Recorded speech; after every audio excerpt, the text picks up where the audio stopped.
Welcome to the program, everyone. My name is Brian Craig, and you are listening to Florida's longest-running radio show, The Steve Kane Show, on the radio since 1977, celebrating 48 years on the radio. All right, we got a lot to cover, a lot of big issues that we're going to get into on the program today, and your calls. But first, I want to talk about what's going on with President Trump, Elon Musk, and the big beautiful bill. And the headline story right now in the Daily Mail, MAGA Mutiny, MAGA Mutiny. I guess because the UK is where the Daily Mail originates from. They like mutiny, I guess, mutiny on the bounty.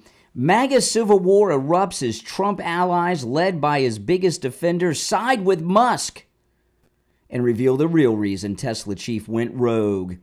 Okay, I'm going to break this down for you in the first segment here, and I do want to hear your calls about this, whether you agree or disagree with me, but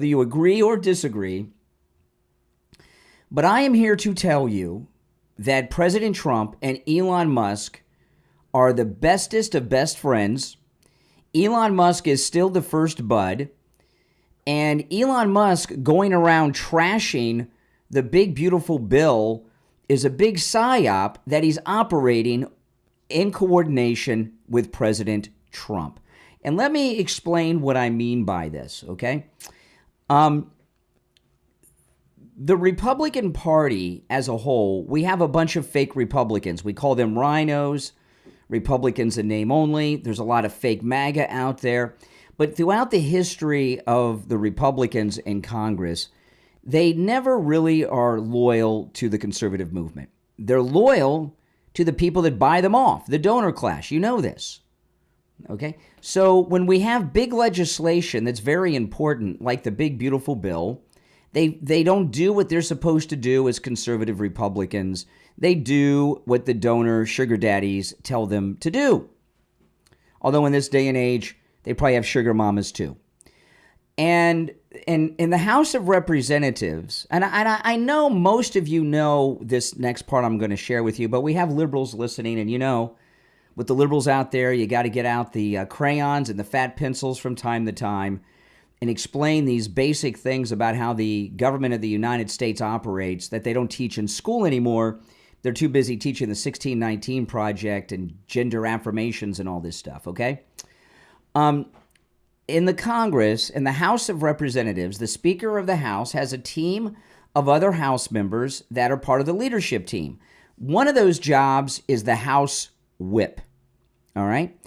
And the House Whip has a job, and it's can be a difficult job.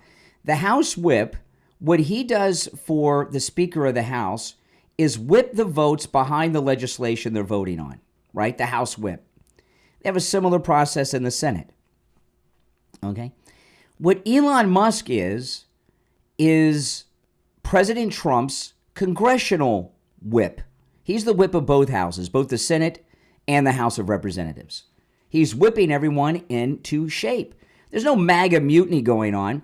In fact, if you follow the news, and by the way, this MAGA mutiny story and the next story I'm going to share with you that fits into this is being reported on every media outlet in the country. However, no one, because they suffer from Trump derangement syndrome, stage 4 Trump derangement syndrome, they can't think clearly to come to conclusions based on the information we have out there. So this is also in the Daily Mail, but reported everywhere. Elon Musk accelerates war over Trump's big, beautiful bill and calls to fire any politician who backs plan. All right, so here's the thing. The current big, beautiful bill in the form that it's now in is not Trump's bill. Okay, this is a bunch of traitor Republicans. But what Elon Musk is threatening to do is what? Use his vast wealth to primary Republicans out of office who have voted for this garbage and filled it up with all this stuff. Elon Musk is the richest man on the planet Earth. He's the biggest donor we've ever had individually, who has no side interest. He's the richest man who's ever lived. And he's also the richest man in the Milky Way galaxy and the known universe, so far as we know, because we know of life nowhere else. He has unlimited wealth. And he's not just the richest man by a little, he's the richest man by a lot. Number two, rotates back and forth between Bezos and a couple other people, but he's twice as rich as Bezos, okay? So we have the richest man who's ever lived, the richest man on planet Earth. Oh, yeah, I forgot. Elon Musk is also the richest African American, being originally from South Africa. He is indeed an African American, literally. He has unlimited wealth and can primary anybody out of office he wants. So typically what would happen is the president, and not just Trump, but all the presidents, they'd spend days and nights on the phone trying to convince members of Congress to do the right thing and maybe not even be successful because these people are hardcore. But what they care about more than the money that they're getting from the donors is holding on to their seat. And in the House of Representatives in particular, everyone's up for re-election every 2 years. So they're always under a lot of pressure for re-election. A third of the Senate is up. I'm not sure how many Republicans are up, but they're worried too. So Elon Musk is working in coordination with President Trump. President Trump's doing everything in a whole new way that's never been attempted before. And what he is doing here is working very, very hard to get the bill passed in the right way, but he's using Elon Musk to put the pressure on these rhino Republicans. That's it. He's still the first bud. It's a major psyop. There is no MAGA mutiny. Elon Musk is still on board with Trump 150%. Now, I'd like to hear your thoughts on that. Do you agree or disagree with my theory? I think I am spot on, right on the money. And our number is toll-free 1-888-465-2631. 888-465-2631. And, I saw the press conference in the Oval Office last week with Elon and President Trump. These guys love each other. And by the way, when they had that press conference, he had already said negative things about the big, beautiful bill in that interview. Remember? Exactly. So this is what is going on, in my view, and I certainly welcome your thoughts on it, agreeing or disagreeing with me. But I think I'm spot on. President Trump is handling everything in ways that have not been tackled before. Our number is toll-free, 1-888-465-2631. 888-465-2631. If you're on hold, stand by. We'll take calls after the break. I want to talk about Mike Lindell. Mike Lindell, yesterday was day 2 of his trial. Today will be day 3. Monday was jury selection. And the opposing team, the prosecuting team, they asked potential jurors if they have My Pillows. And if you have My Pillows, you didn't get on the jury. So they only want people on the jury who don't get a good night's sleep. This is crazy. Yesterday, in the opening arguments, the opposing counsel called Mike Lindell some terrible names, said he was a terrible American. I mean, they're really going after Mike Lindell. But you know what? He's going to win that. He'll win. In the end, he will win. He is, this is not 3 years ago. This is today. We are in, the trial's in Colorado. But Mike Lindell, if you get a good night's sleep, they don't want you on the jury. I've been talking about the pillows the last couple of days. I want to talk about the dog beds, which really are pet beds. We have these for both our dogs and cats. Sadly, our dogs have all passed, but our dogs and cats love the MyPillow pet beds. They're 100% machine washable. They come in multiple colors, and they have that same patented fill inside that the pillows have. And I've had pet beds, every type of pet bed, the foam ones, everything else. I've never had one like the MyPillow because the other pet beds, you could take the covers off and wash them, but the foam that's inside, you can't wash that. And so you never get the dander out, you never get the smell out, and they have accidents. All animals do. They're animals on these pet beds. The MyPillow pet beds, they're just $39.98 with our promo code Kane at checkout, Kane at mypillow.com. They are 100% machine washable inside and out, and they come in small, medium, and large, depending on what size pet you have. Now, we have the large because we have multiple pets, and they all lay down together and share the pet beds. So go to mypillow.com and order your MyPillow pet beds. Your dog, your cat, they will love it. I promise you. One thing I've noticed about dogs and cats, they know how to get comfortable. They know what the most comfortable place is in the house, and that'll be the MyPillow pet bed. So go to mypillow.com, use our promo code Kane, just $39.98. You can also order by phone, and the number is toll-free, 800-716-4879, 1-800-716-4879. Promo code Kane, Kane. All right, we'll be right back. Don't go anywhere. And by the way, guys, there is a link in the description of the video to, on whatever one you're watching, to my Pillow page. Those pet beds are absolutely amazing. Order yours, okay? If you're on hold, hang in there.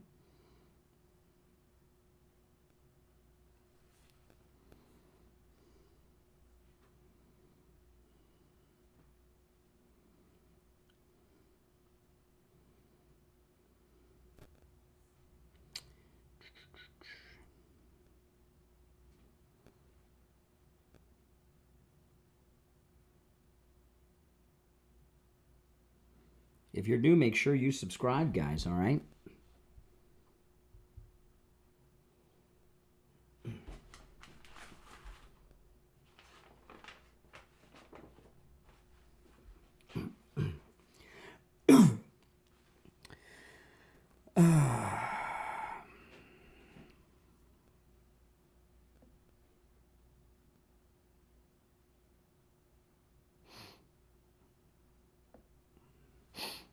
Yes.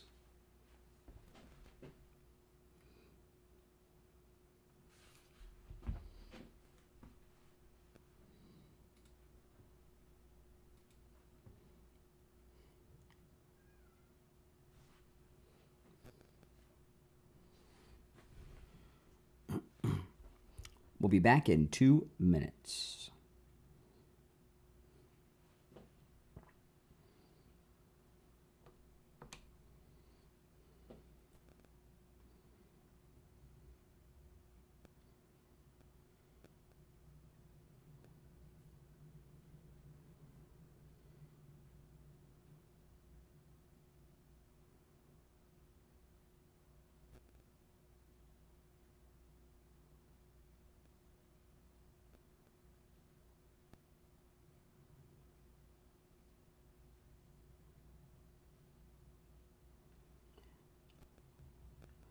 Just over a minute, we'll be back. Thanks for tuning in, everyone. Yet Trump did fix inflation. It's almost zero. Almost zero.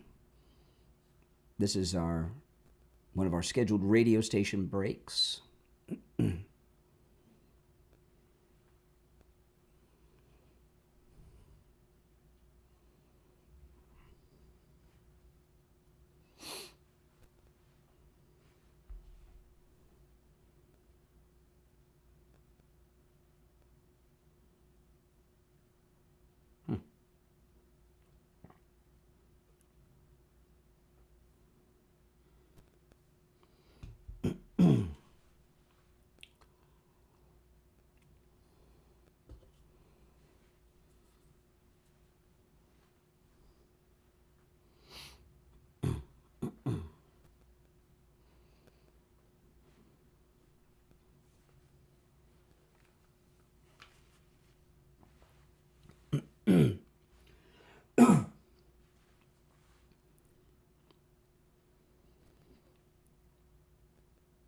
Welcome back, everyone. I'm Brian Craig. It's the Steve Kane Show, Florida's longest running radio show. If you're on hold, hang in there.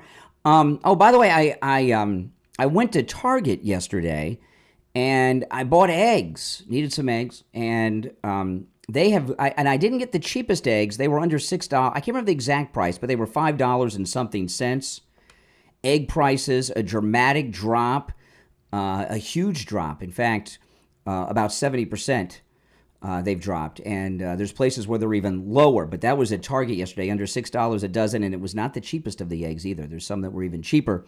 So egg prices have come down. Thank you, President Trump. I do like eggs. All right, our number, 888-465-2631. If you're just tuning in, I was talking about how Elon Musk is still the first bud, and he is whipping the votes in Congress to do the right thing on the big, beautiful bill of President Trump's. You're on the air. What's your name? Where are you calling from? This is Mike from Louisiana. Oh, hey, Mike. You know, you're right.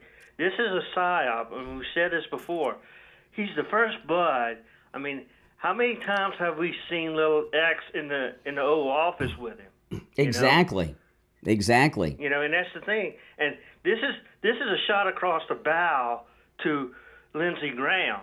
Lindsey Graham better toe the line. And he hadn't toed the line with the peace negotiation, but he better toe the line because he wants to run unopposed, and he doesn't want to have somebody in that thing with unlimited funds running against him. Yeah, you know, by the way, I want to congratulate Mike in Louisiana because you have said something that I have not said yet today. So you got some original content there in your call. It's appreciated. Your name was, I was at a party on Saturday, and a couple people mentioned your name, Mike from Louisiana. We were talking about you. I didn't bring you up. Wow. They did. I know, you're famous. People are talking thanks. about you at parties, right? But you know, couple things about Lindsey Graham. Did he really spend $400,000 on a hotel room, or is there some payoff money there? Did some of that money go in someone's pocket? I mean, come on. I mean, $400,000 for a hotel room he paid in Ukraine, I was reading. But here, a lot of people are talking about primarying Lindsey Graham out of office. And I don't know about that. You know, we know what Lindsey Graham's all about, but who would get that nomination if he didn't? And what I mean by that is, if we primaried Lindsey Graham, right, and we got somebody else in, is the person that would get that slot, are they able to win the race in November, you know, and in the midterms? So I don't know. Maybe they are. But I think before we primary him out of office, we better make sure we've got someone who can win that seat to replace him, because as flawed and dysfunctional as Lindsey Graham is, he still counts as a Republican for our majority in the House. And I'm wondering, I would rather have a rhino than a Democrat, and because they help us for the majority. And Lindsey's in the Senate. Lindsey Graham is in the Senate. I said the Senate, yeah, but you still need the same thing. I thought you said the House. But anyway, if I did, I misspoke. But you know, we in the Senate, you know, we have a majority, but he counts towards that Senate majority. If I said House, I misspoke. Yeah. And I would rather have a real MAGA Republican in that seat. But I don't want to primary a Republican out of office and then get a Democrat in there. And you know, we're talking about the psyop that Trump and Elon are running on the big, beautiful bill. You know, this whole thing about primarying Lindsey could have started from the Democrats. So we shouldn't primary somebody out unless we know that the person replacing them can win that statewide race that he's won multiple times. We don't want to lose our majority. And here's the deal. I don't know how much people like in South Carolina, how liked he is in South Carolina. He could be like what's her name, Nikki Haley or whatever, you know, in South Carolina. Persona non grata, you know, because correct me if I'm wrong, didn't Trump win South Carolina going away? But that doesn't mean that the person that wins the primary could win if it's not Lindsey Graham. They may not have the name recognition. They may not be, you know, they may not be liked, you know. So that you've got to factor that in. And I'm telling you, this could have started by the Democrats or the rhinos, frankly. No, it's something I don't. I want a MAGA Republican to replace Lindsey, but if we got. But we need the majority in the Senate. There's some, I don't know. There's some. Lindsey's flawed. I mean, don't get me wrong. I'm not a Lindsey Graham defender, but he counts as a Republican towards our majority. Yeah, I'm not particularly a Lindsey Graham fan either. Particularly after what he did in Ukraine recently. Yeah, and you know, he just happens to be there while they're running these huge ops. You know, that bridge explosion, that bridge attack, which involved an underwater demolition team that Ukraine pulled off, that was, no doubt in my mind, that was the deep state of the United States in action over there. I don't buy that. All of a sudden, Ukraine has underwater demolition teams. They took out those bombers in Russia. No. And Lindsey just happens to be there spending $400,000 on a hotel room. I mean, come on. Hey, Mike, good to talk to you. Thanks for the call. That was one of Mike in Louisiana's best calls ever. You're on the air. What's your name? Where are you calling from? Good morning, Brian. Just curious what your opinion is concerning the rift between the doggy boys, the technocrats, the Peter Thiels, the Russell Bonds, and the Steve Bannons, and, the Lindas, the Petes. And do you see I don't worry about all these secondary players. Okay. I mean, but I'll comment on Steve Bannon. I like Steve Bannon. He's amazing. I met him briefly at Charlie Kirk's thing, and he was amazingly cool and down to earth and very normal. And he doesn't look so sloppy in person as he does online. He looks more stylish in person. That sloppiness is a style. But anyway, he's obviously a little jealous that he's not in the inner circle in the second term, so he's got some bitterness going on there. I get that. And what is your opinion on, Elon Musk's apparent use of, let's just say, extracurricular activities? I don't know what you're talking about. Well, what one was certainly, Occam's razor, drug use. I don't know what that means. Is he using illegal drugs illegally? Well, Is he a junkie like Hunter? What are you saying? Is he on crack? Is he shooting heroin? Is he taking fentanyl illegally? What's he doing? Brian, you don't have to eat an entire cow to know you're eating beef, as we say in No. What is Elon? A lot of people take drugs that are prescribed by doctors and are legal and fine. Some people take over-the-counter drugs, and then some people, don't. But I don't know exactly what you're talking about. Well, when you take them as prescribed, you usually don't behave like that. Behave like what? Like you're completely out of it. Who's behaving like they're completely out of it? Well, Brian, you clearly keep up with the news. Who are you talking about? You're talking in code. You say someone's taking drugs and they're acting out of control. Who you talking?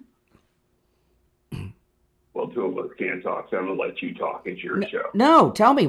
How you're talking about Elon. Tell me how Elon is acting erratic and out of control. Well, when he was departing from the White House, clearly he was off his roster. Not at all. In fact, I watched that press conference in the Oval Office last week. He was brilliant. Him and Trump were yucking it up, and I like how he exposed the New York Times and all of that. No, when people are junkies, okay, they get in car accidents. They destroy hotel rooms. They do all kinds of crazy things. I've seen nothing but excellence from Elon Musk. So I don't know what you sound like you're a little out of it, but you might just be tired. Really? You might just be tired. Here we go again, trying to insult someone that doesn't work with me. I said, but you might be tired. Well, what has he done that shows that he's on illegal drugs and he's acting erratically? You said erratic. I don't see it. One of the richest men in the world does drive around. Obviously, he's going to be chauffeured around, so he's not going to crash his car, whatever. Well, then what has he done? What has he done that shows that he's out of control? Brian, the guy's on drugs, I know you keep saying that. Is he on illegal drugs that have not been prescribed to him by a doctor? Brian, stop it. If it was Hunter, you would be... Well, Hunter's different. Hunter tested... Hold on. Hunter was thrown out of the Navy for testing positive for cocaine. Well, at least at least he did serve. He served. Yeah, for about 3 weeks. For about 3 weeks. He went in without his Joe Biden set it up so he didn't have to go to basic training, right? So he goes in I believe he went in as a lieutenant in the Navy, and within a couple of weeks he was tossed out. He failed a drug test. He tested positive for cocaine, so he only served a few days. Now back to Elon. Is he on drugs that are illegal, that are not prescribed by a licensed doctor? Well, I'm sure he's receiving drugs from a licensed doctor, but when you're one of the richest men in the world, I'm sure you can. So you don't know. You're assuming. And what has he done? Yeah. What has he done? He's on TV all the time. That is junkie-like behavior. What has he done? Yeah. Are you watching the same? Well, give me an example of something he's done that shows that he's on some bender on drugs. Well, I tell you what, I'll email you. You're talking to me on the phone right now. Just describe it. You can't do it, can you? I'm not going to. I'm not going to describe it. Yeah, I know. You don't want to describe. You're not going to describe it because it hasn't happened. Oh my goodness. I'm Brian Craig. It's the Steve Kane Show. We'll be right back.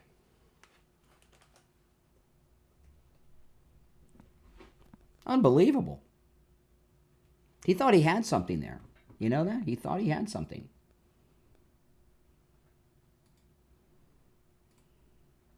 He really did think he had something. They don't think these talking points out too clearly, do they? If you're new to the program, make sure you subscribe, guys.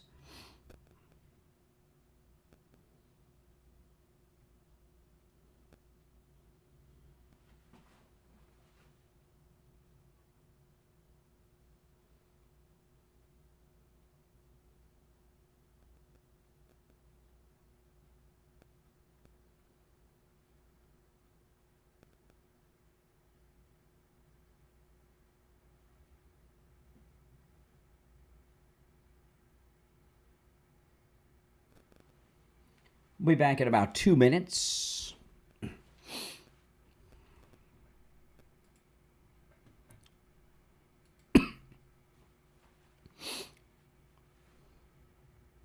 That caller was disturbed. I don't think he thought too far ahead before he called.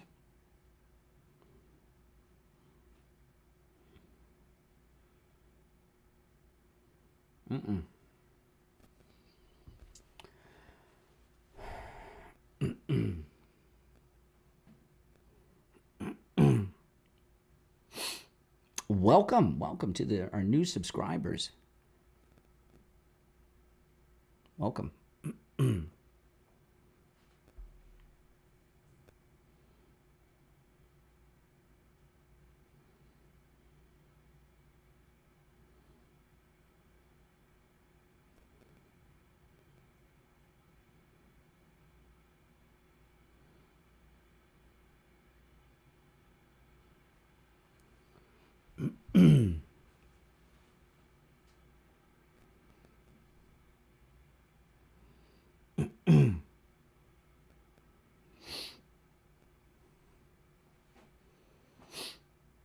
One minute, we'll be back. Make sure you subscribe if you are new, guys.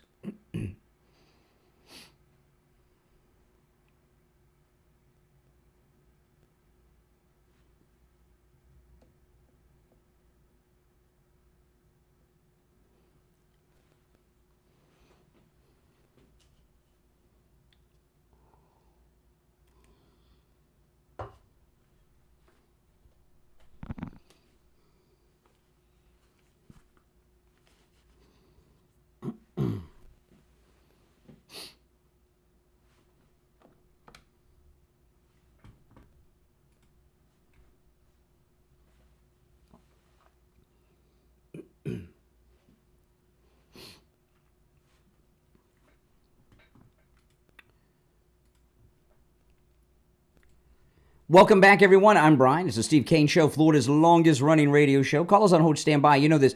When President Trump had that press conference last week with Elon Musk in the Oval Office, if I remember correctly, the first question was about the drug story. It came from the New York Times. Not only did Elon Musk deny it, he said, remember what he said? The same New York Times that was given the Pulitzers for the fake Russia story, that New York Times, So there you have it. But, listen, the liberals, they got their talking points, and they're not going to let reality or truth stop them from reciting them. You're on the air. What's your name? Where are you calling from? Hi, this is Rob in South Dakota. I just had a question. I was wondering if you know what the main reason why our forces kill themselves. I've studied it for 30 years. What are you talking about? Suicide amongst those in the military? No, what's the number one reason? Active duty and retired guests. I don't know. Tell me. Here we go. Illegal, unconstitutional deployments, serving princes, kings, and kingdoms. So what do you think is going to happen now that Trump has received all these contracts with Saudi Arabia, Qatar, UAE? What do I think is going to happen? I think a lot of Americans are going to make a lot of money. Right. But do you think more of our soldiers will kill themselves, or do you think that rate will go down now? Oh, it'll go down. It'll You're go wrong. down. Goodbye. Can I? You don't want to hear why? What a mental midget this guy is. He can't even hang up the phone. I can still hear him there. He thinks he hung up the phone. What Trump has done, what an idiot. Don't tell me anything that I don't want to hear. I can't hear things that'll challenge what I want to believe. What President Trump has done in the Middle East is stop future wars is the goal, and there will be fewer wars.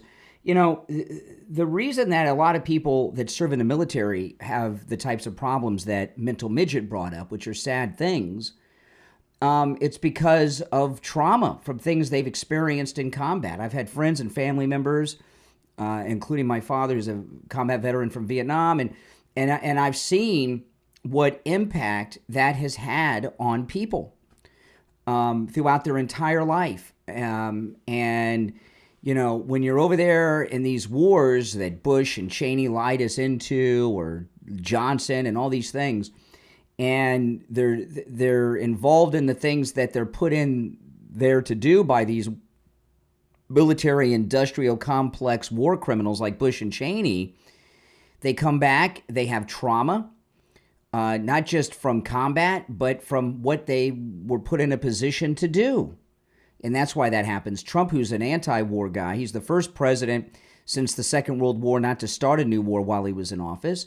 And what he's doing in the Middle East is to reduce future wars. He's trying to stop war, not make more war, which would solve the problem that mental midget I was talking to pretends to be concerned about. Now, I've got a lot of stories I want to cover, but I'm not done with this Elon Musk story. Elon Musk, I opened up the show at 6. I want to recap this because I want to get back to this.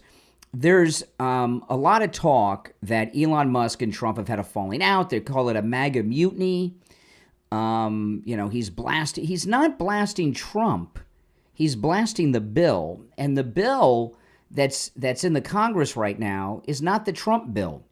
It's a bill filled with a bunch of garbage that these fake Republicans have put out there. And Elon Musk is threatening to primary out of office the Republicans who do the wrong thing on the bill, which is fill it with pork. I don't have to go through a list. You know what they are. And I'm here to tell you that Elon Musk not only is the first bud still, he and Trump are operating a very, very smart, incredibly brilliant psyop to get the bill trimmed down. Listen to this. Elon Musk escalated his war on Donald Trump's big, beautiful spending bill, this is in the Daily Mail, by promising to fire any politician who votes for the massive spending package. They say here the former first buddy, but no, he's still the first bud. These people, see, as you can hear from some of these callers I talk to, Trump derangement syndrome ends a person's ability to think clearly and reason. He's been raging against the bill, which the GOP leadership want approved and on Trump's desk in time for the 4th of July. Elon Musk has publicly said the enormous price tag undermines the work the Doge team is doing and referred to it as a disgusting abomination. On Tuesday, Elon promised that anyone who votes for the bill will face consequences in the midterms. In November next year, we fire all politicians who betray the American people, Elon said. Musk, someone asked me, what war did Bill Clinton start? 9/11 was his fault. He started the war on terror by not taking out bin Laden. He repeatedly was bombing Iraq and such too. Musk, okay, it goes into, I'm not going to go through the whole article, but he is scaring the living daylights out of members of Congress that he's going to primary them. And remember, the entire House of Representatives is up every 2 years. So he has unlimited financial resources, Elon Musk. This is obviously coordinated with President Trump. Your thoughts certainly are welcome at 1-888-465-2631. Now, you may have heard Laura Loomer had a private meeting with the vice president at the White House yesterday. And I have a pretty good idea what that's about. I think it has to do with this jihadi in Colorado. And, you know, the Islamic terrorist in Colorado that lit Jews on fire while they were alive, his entire family has been deported. He has 5 kids and a wife. They've all been deported, including his daughter, who was accepted to 2 colleges in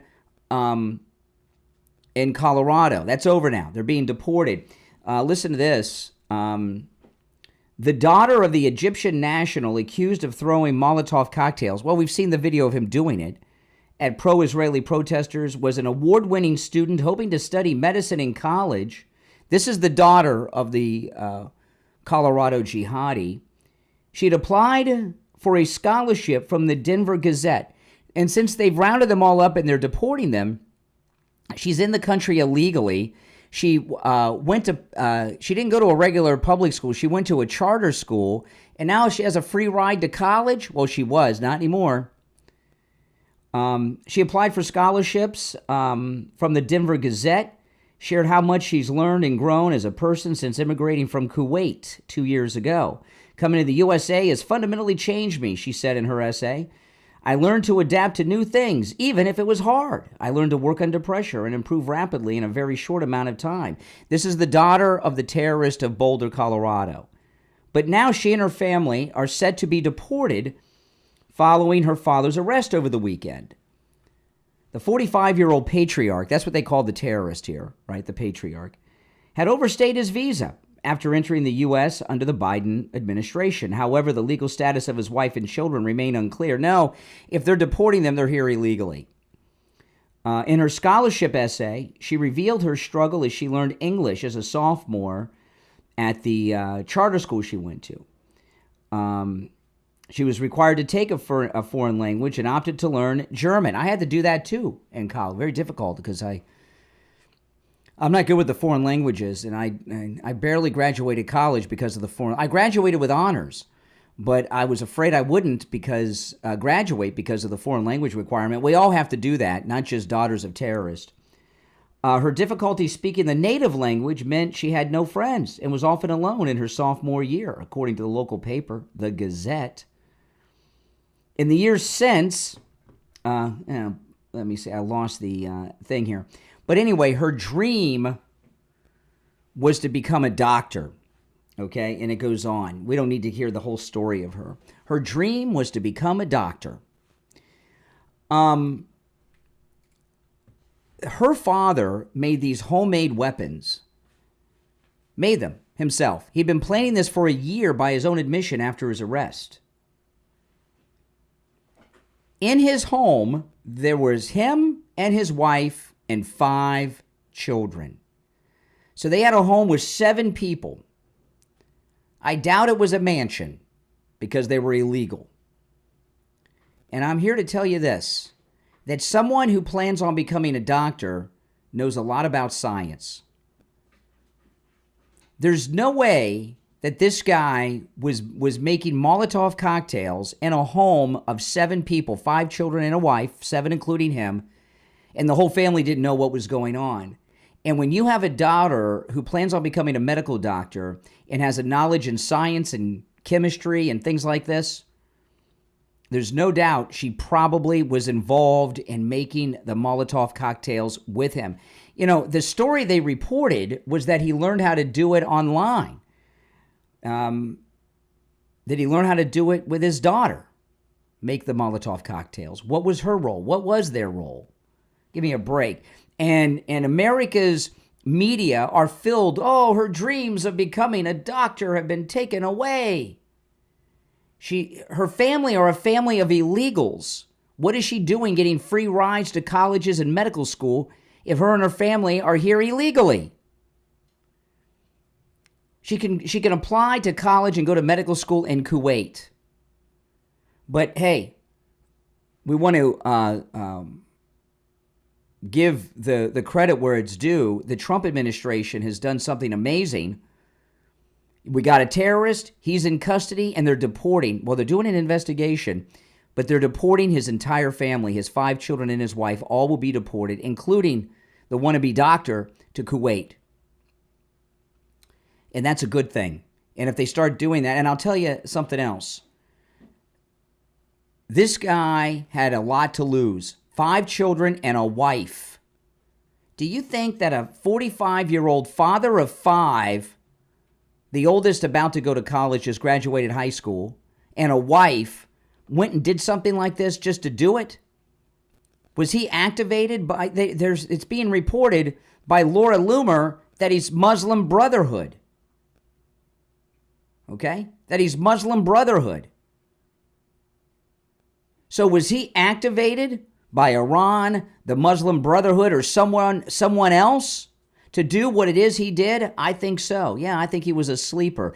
And I think there's a good chance his wannabe doctor daughter helped him develop these chemical weapons that he made at home in a home of 7 illegal people. I mean, my goodness. You take the last popsicle out of the refrigerator, everybody in the house knows it, right, guys? When you got that many people in the house? But he's making chemical weapons in a house of 7 and nobody noticed? Yeah, he made a flamethrower too. Trump administration did the right thing. And I think Loomer was at the White House because she's got a lot of sources inside these Muslim jihadi networks in the United States. And that they were probably picking her brain for some intel. All right, we're going to take our last break of the first hour. It's the Steve Kane Show. I'm Brian Craig. We'll be right back.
We'll be back shortly, less than a minute.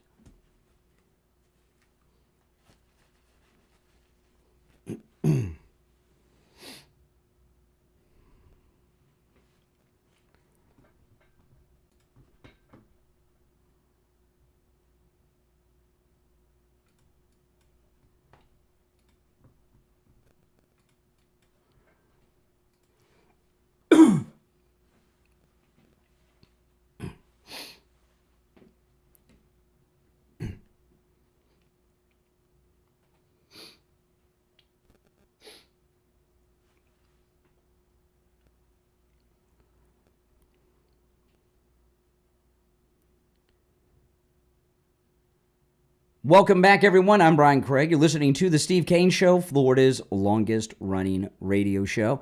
If you're on hold, hang in there. If you'd like to comment on anything we brought up so far, you're certainly welcome to do so at 1-888-465-2631. It's a toll-free call no matter where you were tuned in. 888-465-2631. All right, this is Hakeem Jeffries yesterday. This guy's really twisted. He's talking about the masked ICE agents. Every single ICE agent who's engaged in this aggressive overreach and are trying to hide their identities from the American people will be unsuccessful in doing that. This is America.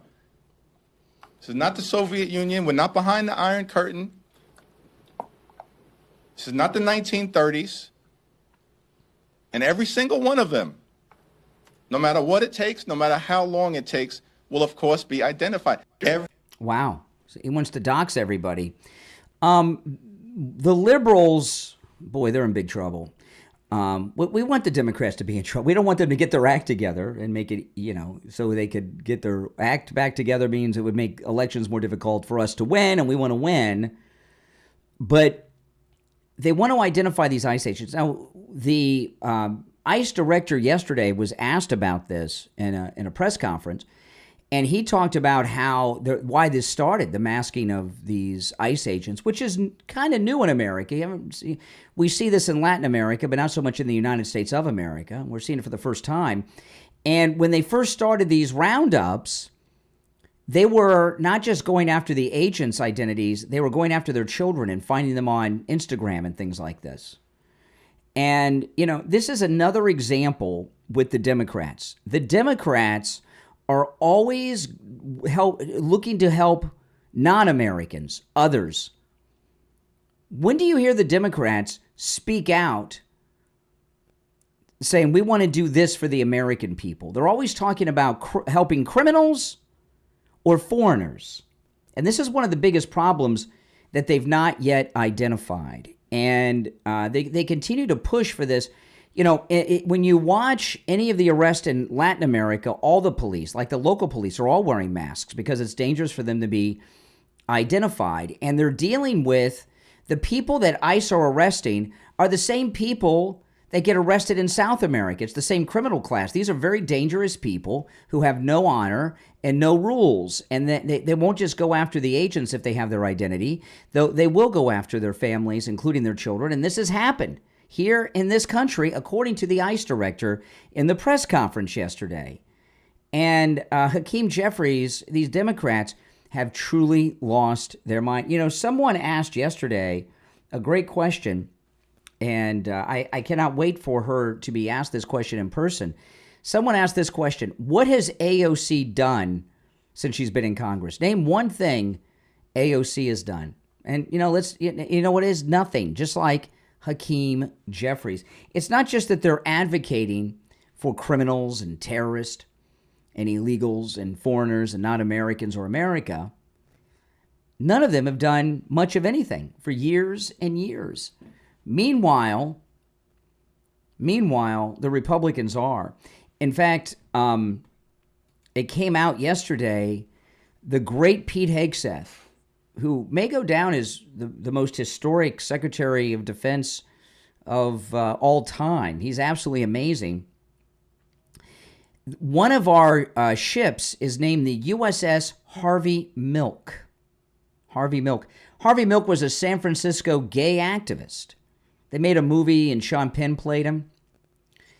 And the naming of U.S. naval vessels falls under the authority of the Secretary of Defense. And he has removed the name Harvey Milk from the name of that vessel. They're renaming it. Now, they haven't announced the new name of the ship, but they've taken Harvey Milk's name off of it. These are the things we voted for. And he's doing it during Pride Month. You know, and I'll tell you this. There's very little outrage about it. It came out yesterday. Have you even heard about it before I mentioned it? Probably not. And, you know, naming warships after someone who's a gay activist, those days are over. And this country was never woke. Just a lot of people thought we were. And that's a pretty amazing thing. He renamed the bases. And now he's taken Harvey Milk's name off a U.S. naval vessel. And I can't wait to find out what the name will be. They've not announced what the new name will be. I don't know if it's going to be something to be like the exact opposite of that. I don't know. But that's a big, you know, this country was about to be lost due to wokeism. And we came very close to losing our country. There's been 3 times in American history that America was in danger of falling. The War of 1812, when D.C. got burned down. The country almost didn't survive that one. The Civil War, of course, and this wokeism that took over the country the last 4 years. We almost lost the country. And if Kamala Harris would have won that election, or for that matter, if Butler didn't turn out so well and, you know, Trump went on to get the nomination and Nikki Haley became president, it would have been just like having Kamala. Just the wars would have happened faster because she's with the military-industrial complex, with her man hands. Okay, Nikki Haley. But not only have we stopped future wars, we saved our country. Because the wokesters, if Trump would not have won this election, the wokesters would have taken that as a mandate, and everything they've been doing would have been going full steam ahead. You know, these cheaters in the women's sports, like this guy in California that's in the girls' team. I mean, come on. Come on. Just because you say you're a woman doesn't mean you are a woman. That would have been the future of women's sports. All right. Remember how when they lit up the White House and the rainbow flag, the Biden White House? What's been going on in this country? We were on the verge of losing our country for good. For good. And 4 years of that, we may not have been able to get it back. And Trump has saved us. And I got to tell you, Pete Hegseth is amazing. He is absolutely amazing. He didn't have to change the name from Harvey Milk to another name, but he did it anyway because he said it's not consistent with their wider mission in the military. Now, I'm going to ask you this question, and this may be the most important, relevant question I ask you all day. Do you or someone you know or love suffer from neuropathy? Steve did. He had it pretty bad. He couldn't get out of bed. Could not get out of bed. It's living torture. And I found Lighthouse Medical. Okay, Steve went to his doctor, and his doctor said there's no treatment for neuropathy. I couldn't believe it. He went to a neurologist, a specialist. They said there's no treatment for neuropathy. There is a treatment at Lighthouse Medical, and it's a treatment that works, and it's a treatment that lasts. Steve had his treatment about 3 years ago, and his neuropathy symptoms have not returned. The numbness, the pain, the burning, the tingling in the hands and feet, the dizziness, the feeling of pins and needles in the hands and feet, the no feeling at all. Those are all gone. None of the symptoms have returned, and it's been almost 3 years since he had that treatment. It's amazing. So Lighthouse Medical in Pompano, they have a treatment for neuropathy that works and a treatment that lasts. Give them a call. They can help you no matter where you're located in the United States. 754-222-6642. 754-222-6642. That's 754-222-6642. And online, lighthousemedicalcenter.com. 1 hour down, 2 to go. Call us on hold. Hang in there. I'm Brian Craig. This is the Steve Kane Radio Show. We'll be back with more of your calls and a lot more to discuss right after this break.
We'll be back in about 1 minute. If you're on hold, hang in there. And if you're new, make sure you subscribe to the program. This is where MAGA comes to talk. No doubt about that.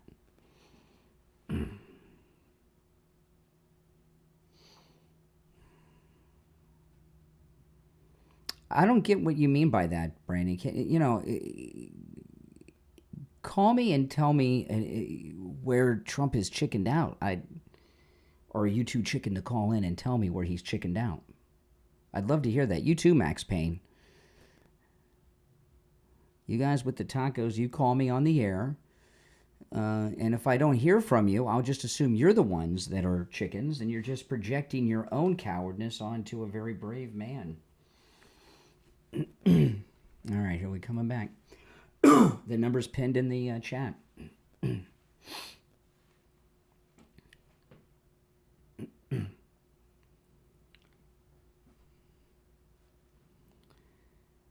Hour number 2 has begun. You're listening to Florida's longest running radio show, The Steve Kane Show. On the radio since 1977, celebrating 48 years on the radio. My name is Brian Craig, and I've been giving Kash Patel a hard time, but he's come through and done something great. He stopped a Chinese CCP terrorist attack on the United States. Let's talk about this. This is crazy. A Chinese researcher accused of plotting with her boyfriend to smuggle a weapon of agro-terrorism into the United States. Boy, that's a new word, agro-terrorism. This is why all Chinese-owned land in America should be seized and sold to Americans.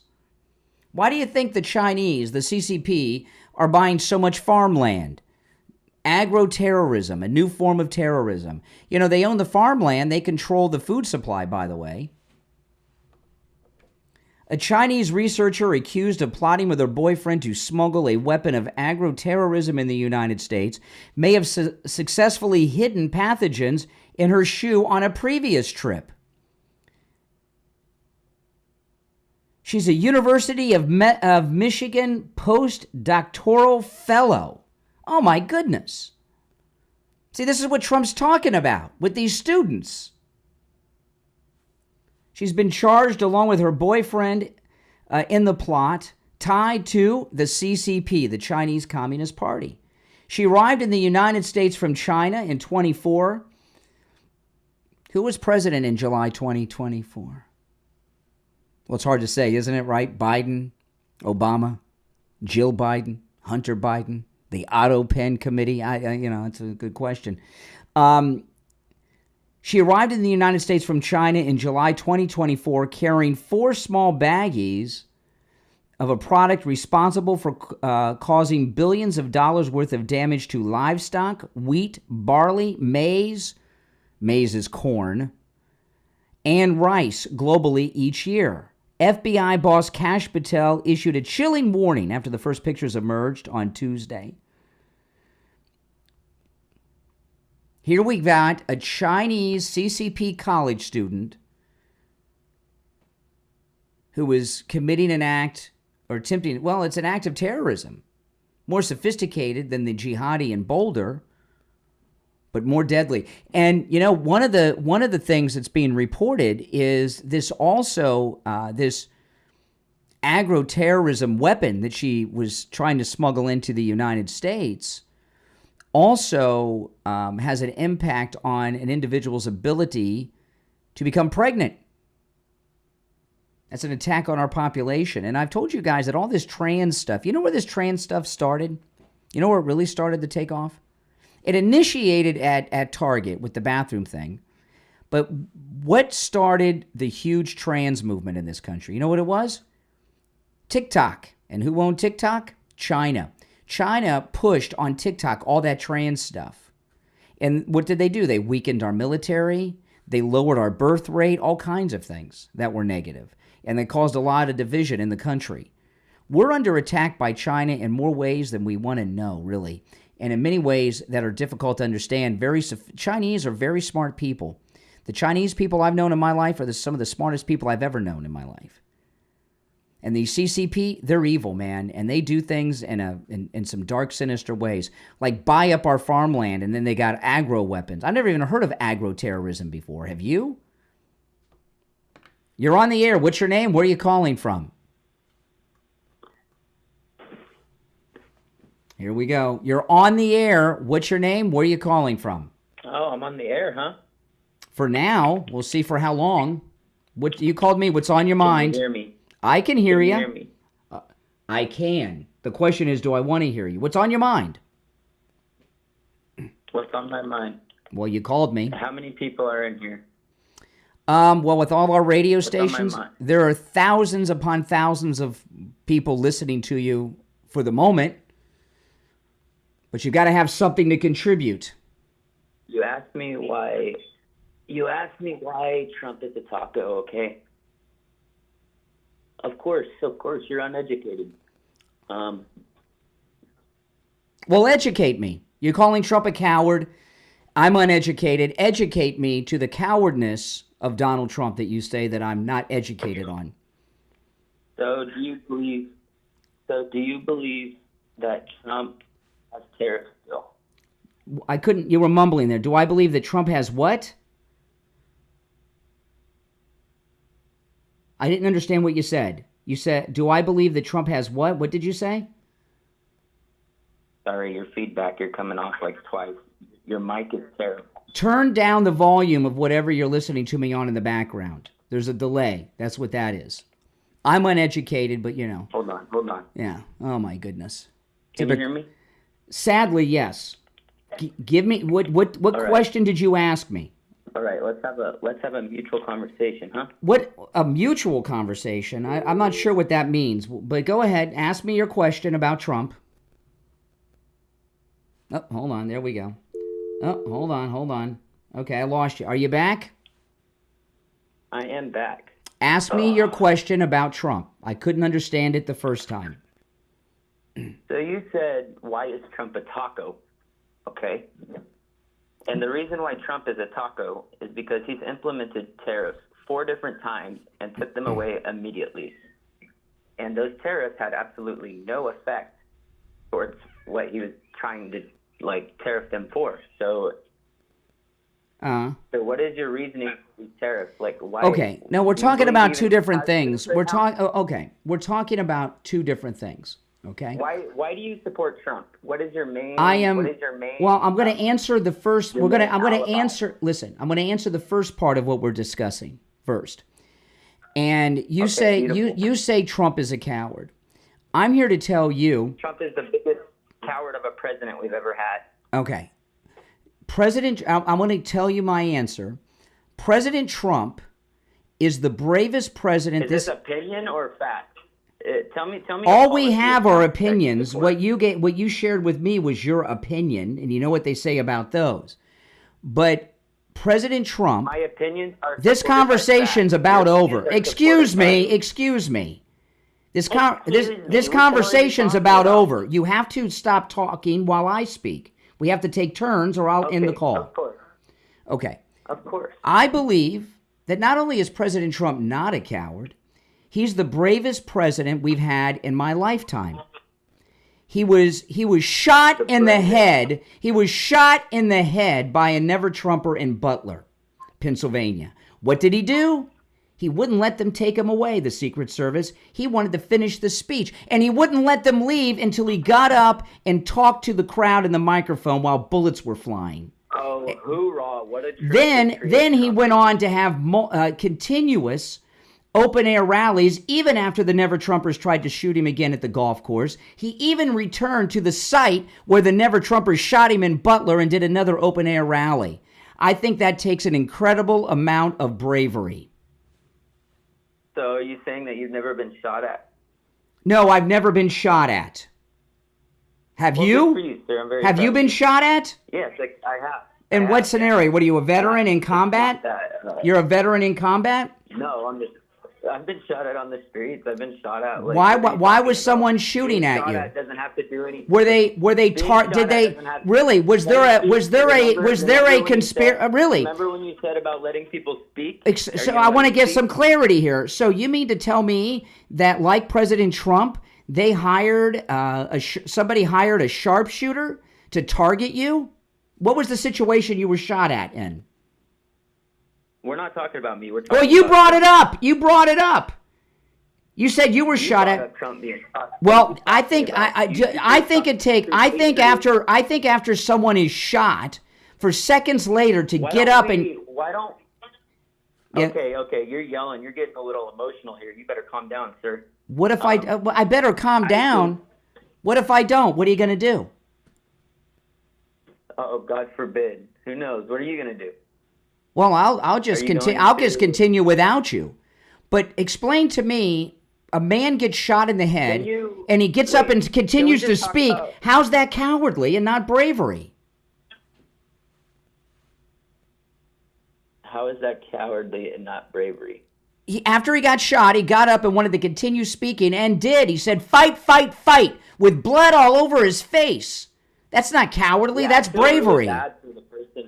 I feel really, really bad for the person who took the shot for him. He's probably up in heaven, really, really regretting his decision. I don't even know what that means. Meaning the guy that took the shot for Trump is regretting taking that shot for Trump. Trump is such a coward. What are you talking about?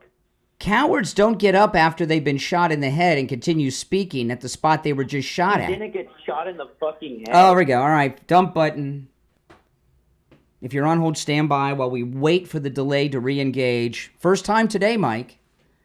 The ear is part of the head. The nose is part of the face. He was shot in the ear.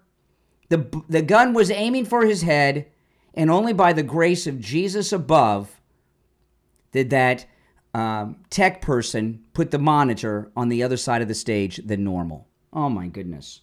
You know, the reason for the language from that guy and the confusion is they get so wrapped up in this coward thing when you bring to their attention that he's the exact opposite of that. He's the bravest president we've had in my lifetime by far. And he knew he was shot. President Reagan got shot. He didn't know it, and he fled. He didn't know it. Our number's toll-free, 1-888-465-2631. 1-888-465-2631. If you're in pain, go see Dr. Appleton. He's rid me of pain 7 times. And I was talking earlier this week. I was at a party on Saturday, and some of our listeners were there that go on our MAGA cruise. See what happens when you go on our cruises, you know, some of you? I hang out on the weekends with some of you. And I don't know, whether three people were telling me, we were having beers, and they were telling me how they're pain-free now thanks to Dr. Philip Appleton and his laser wave pain treatment in different parts of their body. It's absolutely amazing. And I think about what would my life be like if I never met Dr. Appleton? All these pains and injuries still would have happened. I would have been one of two things. Either a junkie like Hunter Biden, right, on pain medications and addicted and stoned, or I'd be suffering a lot. I am pain-free. And with the laser wave pain treatment with Dr. Appleton, there's no drugs, no shots, no injections, no downtime, no surgery, and no appointment necessary. Walk-ins are welcome, even on Saturdays. If you're in pain, you don't have to be. Go see Dr. Appleton. It's a free consultation. If you have x-rays and scans, bring them with you. Dr. Appleton will gladly look them over for you. Here's his number. Give him a call and say bye-bye to your pain. 954-973-0710. 954-973-0710. And online, AppletonCairo.com. We'll be right back.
The delay is re-engaged. You cannot use profanity, guys. We're on 8 radio stations. Yeah,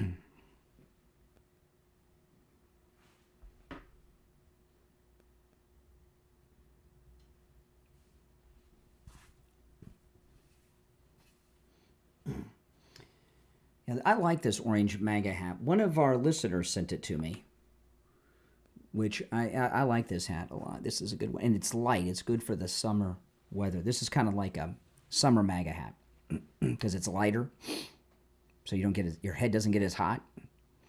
I don't know where it's made. It's not an official Trump cap. The official Trump caps are all made in the USA. This one doesn't tell us where it was made. I don't know. But does it matter if it was made in China? You know. I know this. Whatever device you're watching me on probably was not made in the United States.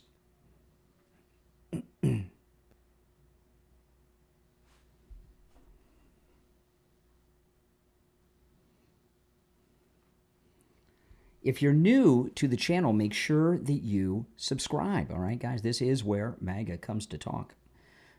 30 seconds, we'll be back. I'll go back to the phones. I got one thing I want to mention, and then I'm going to go to the phones.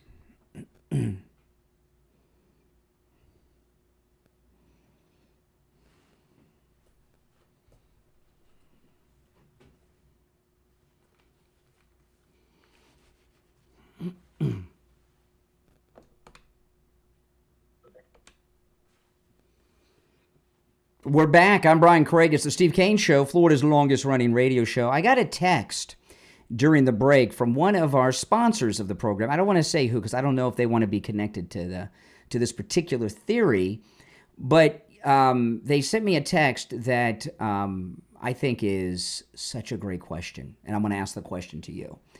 I was talking before I talked to that lunatic about the Chinese agro-terrorist that were planning some type of just agro-terrorism, and went through the whole story. And what the text from our sponsor and my friend says, do you think this agro-terrorism might have had something to do with the egg prices? I would not be surprised. Look at that. Look at the impact it's had on our country, the egg prices. So much is made with eggs. And it's a staple of the American diet. I would not be surprised at all. All right, let's go to the phones. You're on the air. What's your name? Where are you calling from? Good morning, fag. Okay, second time we had to use the dump button. Okay. Oh, if you're on hold, hang in there while we wait for the delay to re-engage. I don't mind people calling me names, but could you use radio-friendly names and insults? There's a whole long list of names that words you could use to call me communicating the same thing that are radio-friendly. Gay, you could call me. Homosexual, all kinds of things. All right, let's go back to the phone. Well, hold on. Delay not quite re-engaged. I'll give out the number. 1-888-465-2631 is our number. 888-465-2631. All right, the delay is re-engaged. You're on the air. What's your name? Where are you calling from? Hey, this is Jeff from Marion, Ohio. Hey, Jeff in Ohio. What's up? Not much, man. I heard you talking about that naval ship. Yeah, for people that are just tuning in, let me recap that. I was talking about this in the first hour. The great Pete Hegseth, there's a naval vessel, the USS Harvey Milk. Harvey Milk was a gay activist. They made a movie about him starring Sean Penn, and he has changed the name of that vessel. He has removed Harvey Milk's name from it. He's not announced the new name, but U.S. naval vessels will not be named after gay activists in the Trump administration. Okay, so that's what the caller's referencing. Yes, your thoughts. So, I think they should rename it the USS Donald. No. I don't want to have to use the dump button like 3 times in a row. Trying to have a conversation with some of these people is nearly impossible. You're on the air. What's your name? Where are you calling from? Hello, my name is Brandon. I'm calling from California. Currently 4:23 a.m. I've been up all night. I'm at work. How's it going? It's all going all right. Going all right. You're talking pretty fast. You must be drinking a lot of caffeine at work. No, I'm hitting my geek bar, Okay. So can we play a little game? Okay. I don't know about I'll name one that. Policy. Yeah. Or here. Okay.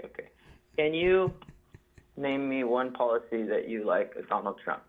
Oh, yeah, absolutely. Shutting down the illegal immigration at the southern border. He sent the United States Marine Corps to the southern border, and illegal. Yeah, it is a policy. It's his immigration policy. I'm talking like actual policy. That's a policy. It's his immigration policy. It's not an actual policy. It is a policy. There's no policy. Sure. Okay, Anything can you the tell me president, exactly yeah, what he he established a policy of being against and stopping illegal immigration. That's a policy, as well as the deportations.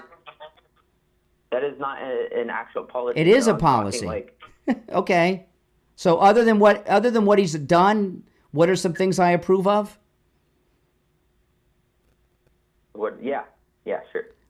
Well, when I tell you something, we have not passed any legislation yet because the big beautiful bill hasn't gone through yet. But he signed an executive. He signed an executive. The big beautiful bill Excuse me. You asked for a policy. He signed an executive order reducing prescription drugs by 80%. That's another Trump policy. I support that. Anything else? I mean, I could do this all day. There's a lot, but you know. I'm just asking because, I want you to let me speak too. Well, you asked a question. You want me to answer it, right? You said name a policy that he has that you support. I gave you 2. So can you tell me why you support a 32-count felon and a man that was proven to be civil liable for sexual assault? Well, first off, I don't understand what civilly liable for a sexual assault even means. But so far as you don't know what civilly liable means? No, I don't, and I don't think anybody does. I think it's some made-up thing. But so far as the felony convictions, you know what liable means? I know what that means, but I've never heard You don't know what a civil court is? I know what a civil court is. Yeah, sure. Now, so far as the criminal convictions, as far as the criminal, no, you asked a question. You don't want to answer. No, I'm asking. No, I'm not here to take a quiz from you. We're having a discussion. Then what are we doing? Are we having a debate, or are you just gonna keep You ask questions and I'm answering them. So far as the criminal convictions, a corrupt judge whose daughter raised $100 million during the trial on the promise of putting Trump in jail. To him were Republicans. Judge Mershon in New York is a Democrat judge. Maybe that was a better option for him, because why would you appoint a judge that's in He his didn't own appoint favor? Judge Mershon. Judge Mershon is a local elected judge in the state of New York who's a Democrat, and he's corrupt. Okay, what do you think about the mass deportation? I support that. That's a great policy. That's part of his immigration policy. What do you think about him deporting American citizens? He has not done that. It's been proven he has. No, it has not. Tell me who. I'll look it up. I'll Google it right now. I'll look it up right now. What American citizen has been deported? Who? I thought you were looking it up. You said it was proven. I need information. You said it. Give me the name and I'll look it up. The U.S. citizen that Trump has deported. You said it's been proven he's done it. Give me the name. I'll look it up. Okay, let's.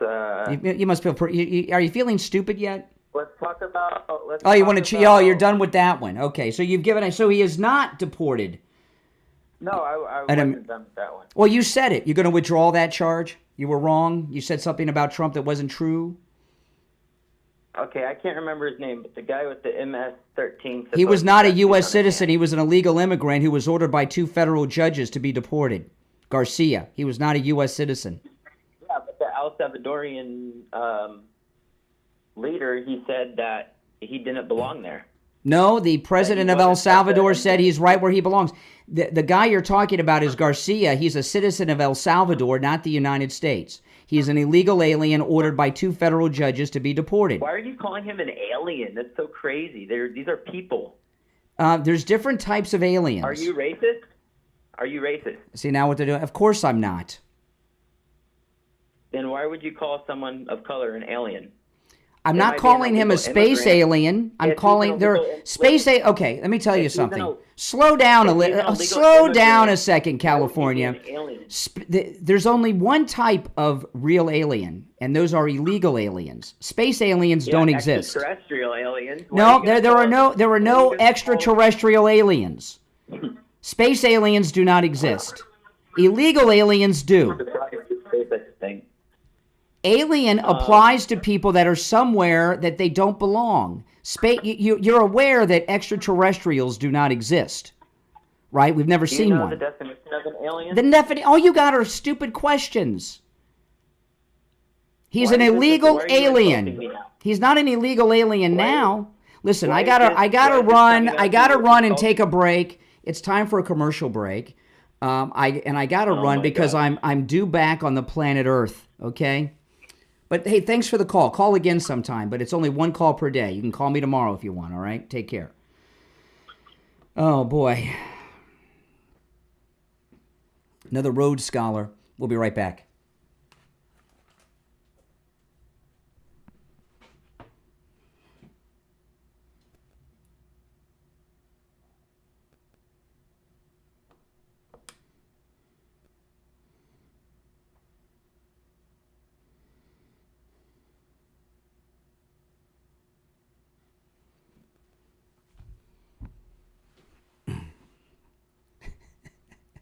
I mean, you guys get that. Space aliens aren't real, right?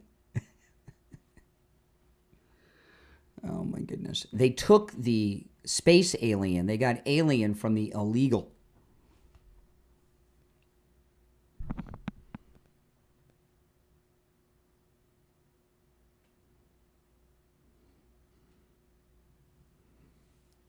The dictionary definition of an alien: adjective, belonging to a foreign country or nation.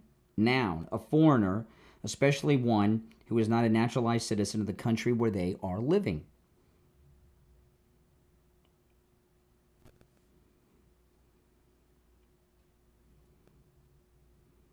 Merriam-Webster, alien, relating, belonging, or owing allegiance to another country or government.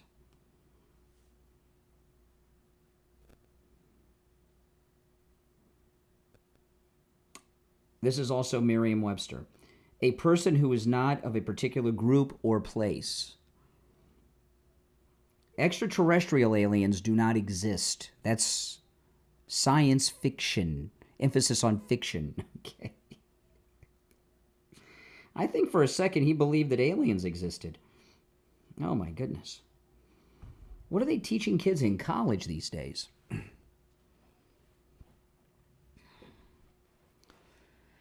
Oh, DEI Wednesday. DEI Wednesday, that's funny. Who said that? I like that. DEI Wednesday. Bill, that's funny. If you're new, make sure you subscribe.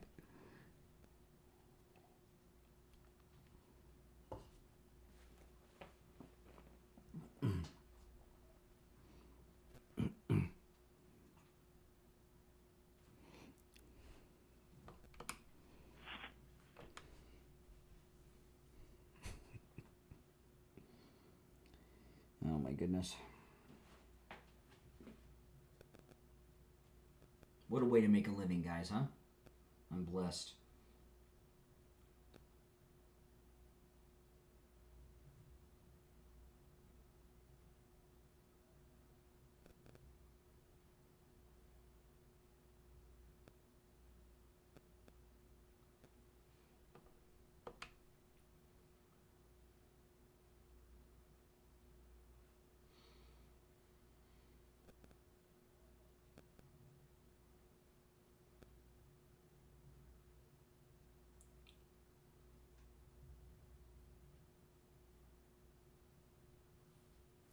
We'll be back in 1 minute. 1 minute. Welcome to the new subscribers to the program. Welcome to you.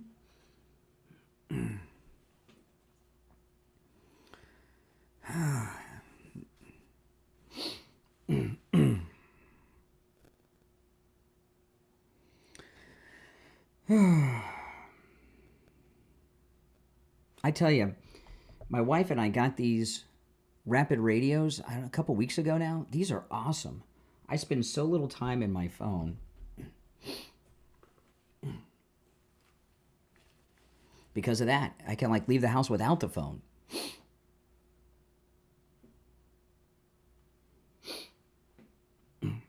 They should be advertisers on the program. They really should.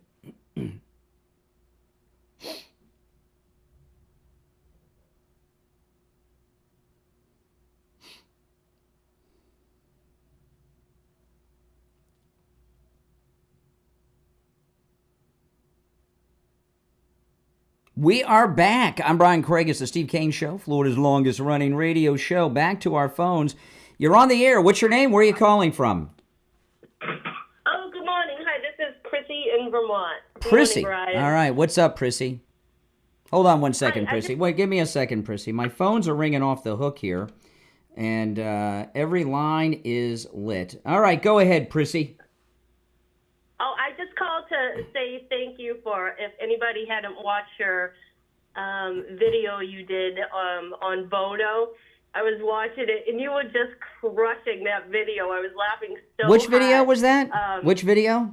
It was when you were, the one talking about Bono and you two. Oh, yes, my podcast the other day. Yes, my on Sunday. Yes. Oh, yeah, it was so funny. I just sat on hold for 30 minutes to say thanks because you were going off. I also didn't like you two either back in the day, and I thought it was so funny when you go get Band-Aid back together. Yeah, that was my friend. Yeah, you gotta. Yeah, it's my podcast I did on. I uploaded it Sunday night on Bono. He was on Rogan, saying a lot of stupid stuff. I appreciate the call, Prissy.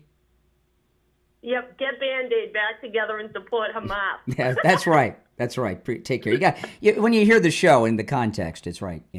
All right, let's go back to the phones. Good calls today. You're on the air. Oh no, you're not. You're on the air. What's your name? Where are you calling from?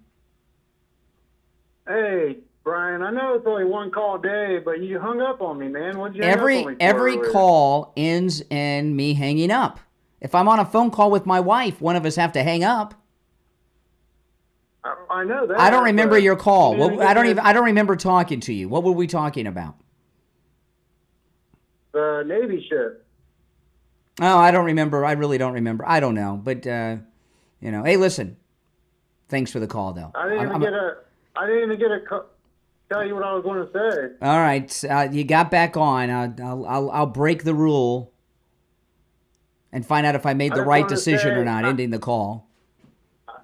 I'm a strong supporter of you and Donald Trump. That's all I want to say right now. But I wanted to say we should name the ship Donald John Trump, the USS Donald John Trump, before you hung up on me. Okay. But, all right. Okay. Appreciate the call.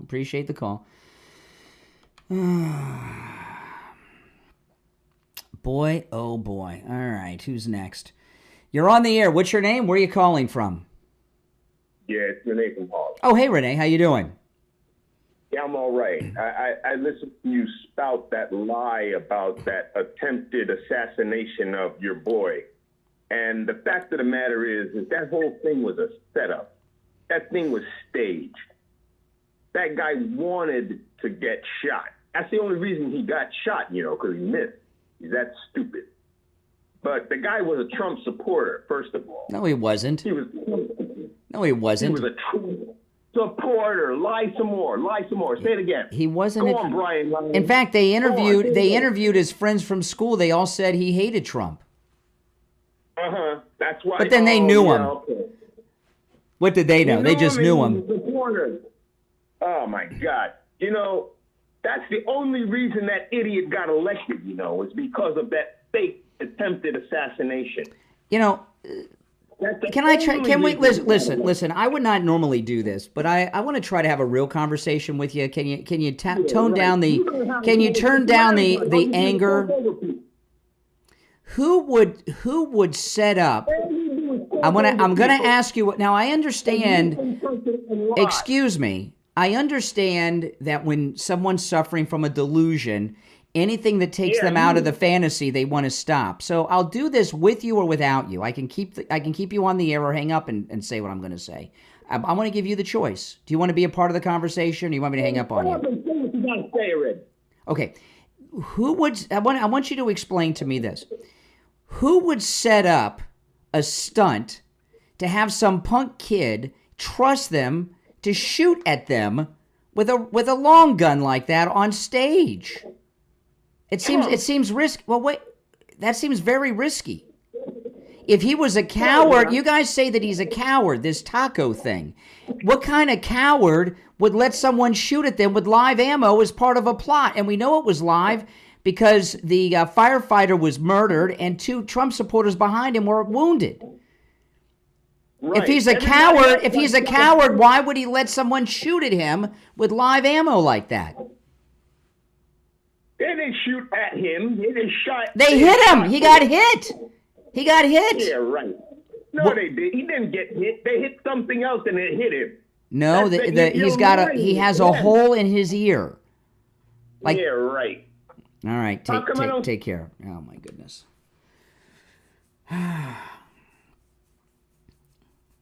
The Trump derangement syndrome. I mean, I don't know if this show's still on the radio on the weekends, but back in the 80s, I used to, because I love radio. I've always listened to radio all day, all night. I love radio.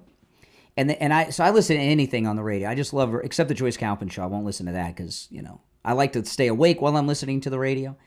But there used to be a show on the weekends. It was a public service show called The Clean and Sober Hour. Does anybody remember The Clean and Sober Hour? I think it used to air on 97.3 FM. It was GTR back in those days and later the Coast. Does anyone remember The Clean and Sober Hour where people would call in? It was a great show. And I feel that's kind of what I'm doing. I don't know if The Clean and Sober Hour is still on the air in Miami, but I feel like I'm keeping that going, that I'm doing The Clean and Sober Hour, but it's every day for 3 hours, but it's Trump derangement instead of, being hooked on booze or whatever the drugs were during the 80s that everybody was calling in about. I don't remember. And the derangement is pretty hardcore. These are not people whose recovery is going well. All right. You're on the air. What's your name? Where are you calling from? Hi, Brian. It's Bob from Pompano Beach. Hey, Bob. Hey, listen, I was not mad at Friday, but you were talking about the big, beautiful bill with that Rhodes Scholar from California. Yes. Policy. Totally ridiculous. I mean, you have to laugh at these people, what they're thinking. I mean, it's just crazy. And he seems to sound like a young guy. That's the future of America. That's our future right there. I seriously. So this big, beautiful bill, they have Ron Paul and supposedly Elon Musk not going with it because of the big $5 trillion spending on military and all this stuff. Mm-hmm. I mean, what do you think about that? I mean, are they supposed to be in line with the Trump administration? Well, I'm going to recap the whole thing on the big, beautiful bill after the top of the hour. I started the show with it at 6, okay. And at the top of the hour, I'm going to go through the whole thing again. But Trump and Elon Musk are working together as a team here. They're not on the outs with each other. In fact, Elon Musk has not said a negative word about President Trump. No, but it's all on the media about that they don't like the bill. Well, I'm gonna go through it in detail, but here's the thing. Okay, these people in Congress are all on the take. They're all fake Republicans and bribed by donors, so they put a lot of garbage in there. This is how all the bills happen. President Trump just sent a letter to MAGA Mike Johnson for new legislation that has over $9 billion of Doge cuts in it, and Marjorie Taylor Greene sponsoring that bill. So there's going to be a follow-up bill with the Doge cuts passed in the law. Okay, well, I mean, I look forward to what you're saying on top of the hour, but I don't know. These people, they're supposed to be in line with the administration. It doesn't seem like they're going to want to get the bill passed. It's going to get passed. It's going to get passed. And that's what Elon Musk is helping Trump do. Hey, listen, I'm going to take some more calls, but I'll recap that story at the top of the hour. Thank you, Brian. All right, take care. All right, you take care. All right. Our number, 1-888-465-2631. You're on the air. What's your name? Where are you calling from? I'm Scott from Northeast Kansas City. All right, Scott in Tennessee. What's up? No, I'm not Scott in Tennessee. I'm in Northeast Kansas City. Oh, okay. I misheard. Okay. Go ahead. Yeah, go ahead. Hey, you mentioned something this morning that made me go, oh, my gosh. Here we go. You know, that's right. It's a fact. Yeah. Okay, Donald Trump and Teddy Roosevelt are both two presidents or contestants for presidents who were former presidents running for president who gave speeches while being shot. No, Teddy Roosevelt, and Teddy Roosevelt didn't win. Was he shot or stabbed? I want to say stabbed, but he could have been shot. I don't remember offhand. He might have been stabbed. No, he got shot in a speech. Now, no, he would not. He had been president. He was running again for president. He would not become president, but he was still in a political. No, he gave a speech. He gave a speech. He was either, I don't remember if he was shot or stabbed, but I didn't say that President Trump, and there was a difference in that, by the way. I didn't say President Trump was the bravest president that ever lived. I said he was the bravest president of our lifetime. Now, I don't know, were you around in 1902 or whenever that happened? No. The point I was trying to make was that they were both running for president. No, but here there's a difference though. Okay, I think I think Teddy Roosevelt was shot and he went on to give the speech. That is correct. But the same people didn't try to shoot him and kill him that were after Trump. Trump, I mean, who do you think shot Trump? Well, I mean, what did you ask me? Who do I think shot Trump? Yeah, who was behind it? I think Ukraine was behind it. Yeah, Plus some other. Sure. I think Ukraine and yes, I agree. I believe Ukraine and people in the United States government were behind it, and they tried to do it again at the golf course. So there's a lot of people when Teddy Roosevelt was shot, he didn't have an international government conspiracy trying to take him out like President Trump has had.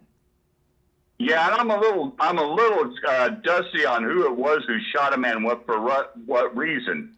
I think it was a disgruntled former. But I didn't say of all time because I knew about Teddy Roosevelt. That's why I said of our lifetime. If you go back, I said of our lifetime. I didn't say ever, and I didn't say he was the only president to be wounded and give a speech.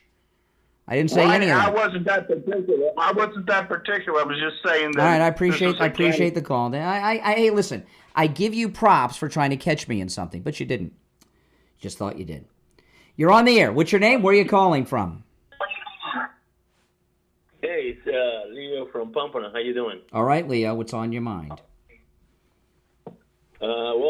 Thank you for your program. I heard all the people the interviewing there, but there's a lot of opposition about what Trump is doing, and he's going to have a lot more opposition. The only thing I have, my question is about immigration. I'm an immigrant. Yes, I can tell. You've got an accent. So, absolutely. So I've been here for 30 years. So are you in the country legally? No, I came into the country legally, and I married and have my family. Are you legally in the United States today, or are you illegal? Yes, sir. Okay, then you're cool. Legal. Then you're cool. Absolutely. We don't have a problem with immigrants, just the illegal ones.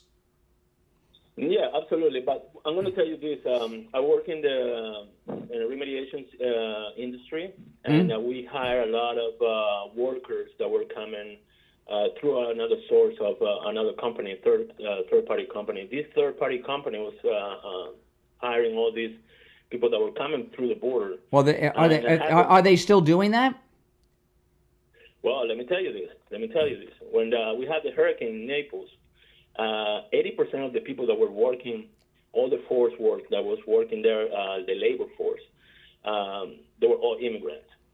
Well, immigrants. I mean, Melania is an immigrant, right? Elon's an immigrant. You mean illegals? They were illegals. No. Yeah, there were people coming through the border, but what I found out is that the border was giving them papers and information that they had to take pictures and send it to immigration. I mean, it was a well. Listen, I gotta take a break. I'm late for the break. I shouldn't have taken your call before the break. I just lost track of time. So get to the main. I'm not trying to cut you short. I have to take a commercial break. Get to the main idea that you called about. Yeah. What'd you want to say? Yeah, the main idea. Yeah, this is the thing. Most of these people, they came and they given legal papers to come into the country. And now with this administration, of course, nothing that was done through Biden was legal, but it was the administration. There was a U.S. administration giving this legal documents for them to stay here. Now they are not legal, but they are legal. So there's a loophole there that I would like if you. No, in fact, President Trump's invalidated a lot of those. Over 500,000 were invalidated just a couple days ago. No, those are the things you're referencing are not valid. Those are like, it's like having forged documents. Listen, I got to run. Appreciate the call. Callers on hold, stand by. We're late for the break. We'll be right back.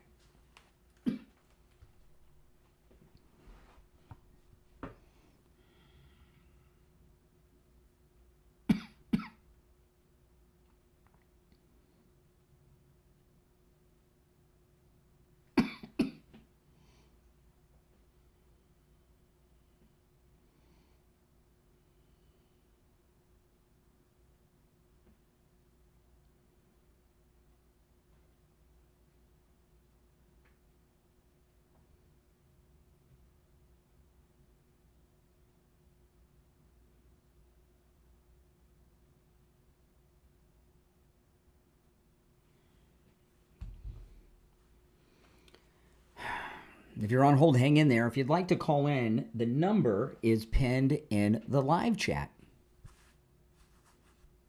I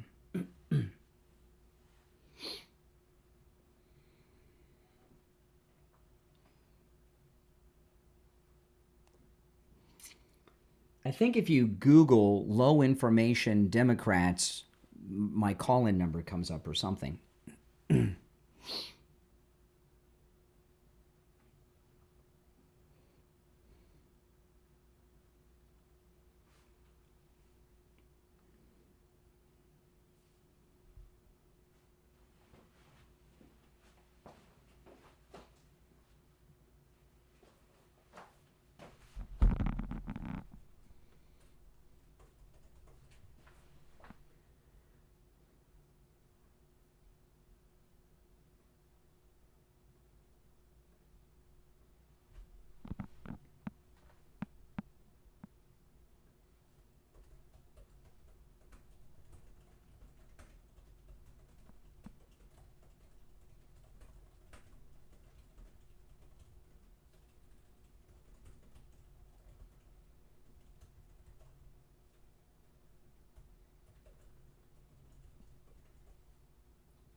You're on the air. What's your name? Where are you calling from? Hey, Brian, I'm calling over a couple states over in Texas. My name's Cole. Cole in Texas. What's on your mind? All right. Well, I was just wondering, right? I was just wondering, we were talking about Abrego Kilmar Garcia earlier. And, the whole debate about, sending people out of the country without due process, right? And I'm just wondering, do you think it's okay to send somebody, deport them without knowing, sending them through our court process to know whether or not we should deport them? You ask great questions. And it appears to me, while you're trying to sound like you're well-informed because you know all three of his names, you don't seem to be too up to speed on what happened with Garcia. But I'm going to tell you now. He went to an immigration judge who ordered him deported. Garcia had attorneys. He appealed that decision. He went to, by the way, that was a federal immigration judge, said deport him. He appealed the decision. The appellate judge, also a federal judge, upheld the lower court's deportation order. That's due process. Due process isn't you keep going around in court until you die of old age. He had a judge's decision, he appealed it, and he lost both. So he had due process, Garcia. Right. So you knew that. But I mean, if you he knew did what send them I due just process, then why is there such a hoopla about there not being any due process? because I mean, liberals make stuff up and repeat them, and people think liberals. Yeah. Well, I'm not liberal. I know you're more conservative than I am, right? No, I'm a communist. Please. A communist. What do you do for a living? What do I do for a living? Yeah. I'm a volunteer worker. What do you volunteer doing? Homeless shelters. Okay, how do you pay your bills? How do you buy food, car, my shelter? parents. You're how old are you? Oh, I'm 17, sir. Oh, okay. You're not a communist. You're just a kid. I'm not. What? No. I'm a kid. You're a kid. You're I 17. know, right? You're 17. Can you define communism? No, I'm not going to define communism. I'm talking to a. Yeah, I do. You don't know what it is. You can't define it. I do, but that's not where this conversation's going. So if you did know what it was, you'd be able to define it, right? Right? You are a child.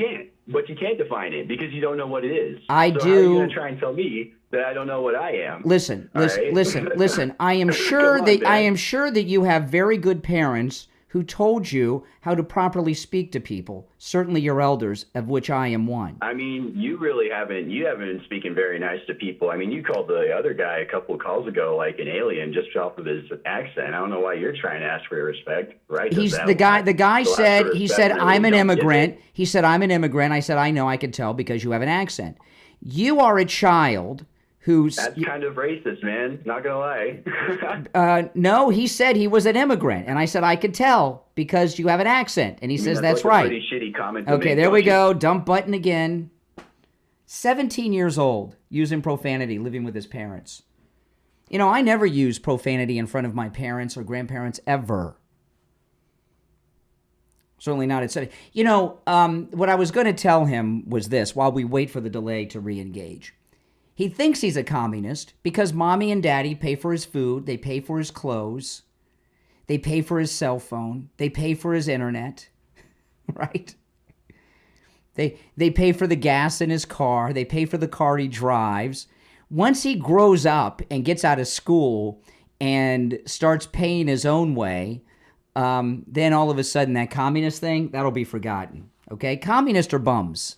If someone's a communist, they're a bum who don't pay. And I knew that whatever scenario he was in, no matter what he told me, he was living off of someone. He lives off his parents. Now, he's a 17-year-old child who uses the F word, so, you know. But he's still a child at the age of 17. And mommy and daddy pay for everything. He doesn't even have a job to pay. You know, at least when I was 17, I lived at home. And my parents paid for my food and shelter, but I had a car and a job. I had to pay for my car insurance, which was $110 a month, which may not seem like a lot, but in 87 and 88, it was a lot. And I had to pay for my gas. Now, back then, I could fill my car up for $6, okay? So gas prices were like 88 cents and stuff. But I had to pay for some things, okay? This guy, he's paying for nothing. And I'll tell you this, though. You know what I'm not paying for now? I'm not paying for as much food and coffee as I used to because I've lost all this weight. I've lost all this weight thanks to Coastal Weight Loss Secret. You know, it's absolutely amazing. Coastal Weight Loss Secret has changed my life. I have more energy.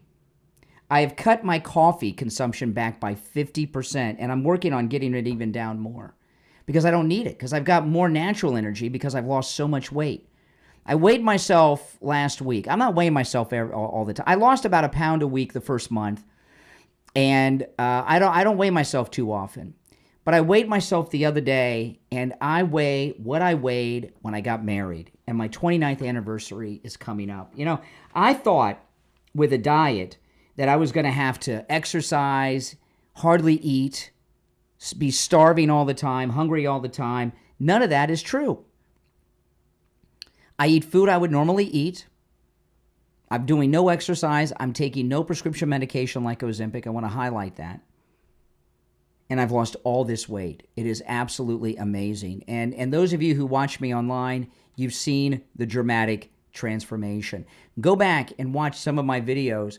And those of you that were at Wings Plus on Inauguration Day, that was the day that I first met with Coastal Weight Loss Secret. I met with Dr. Zuckerman at Coastal Weight Loss Secret before I came to Wings Plus on Inauguration Day. And I looked at some of the photographs that you guys took with me there. Oh, my goodness. I'm embarrassed. We got to do another event so we can get some updated photographs of me with listeners. I don't want you guys showing those pictures of me to anyone. But if you go back and look at some videos of me on YouTube from, say, like 4 months ago, 5 months ago, and you look at me now, you'll see the dramatic difference. Give Coastal Weight Loss Secret a call. When you call, make sure you tell them you heard about them on the True Oldies channel. 561-247-6300. 561-247-6300. And online, coastalweightloss.secret.com. All right, 2 hours down, 1 to go. You're listening to Florida's longest-running radio show, The Steve Kane Show, on the radio since 1977, celebrating 48 years on the radio. Steve Kane will be joining us after the top of the hour. I'm Brian Craig. We'll be back right after this.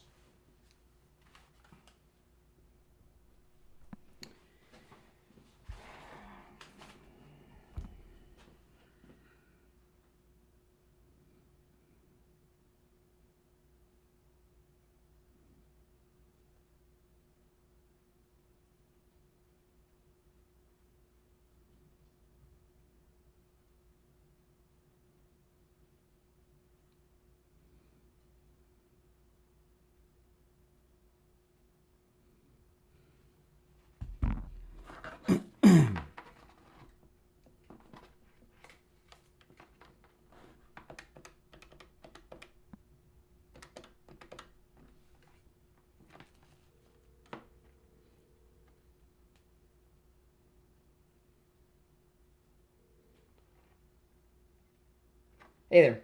Hey, what's going on? Yeah, well, so were the callers. Okay, hold on. I'll put you on. I'm gonna put you on hold for just a minute. Hold on.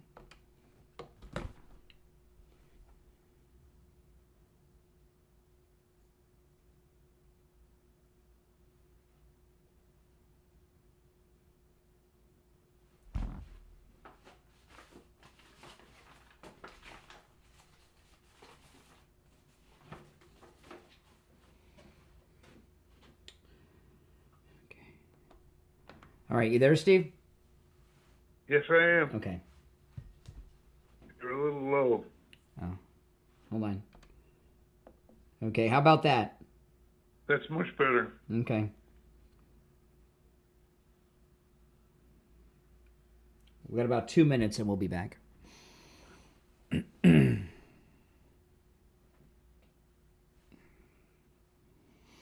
I had a couple things I was going to recap on and bring up. Did you have somewhere? Okay.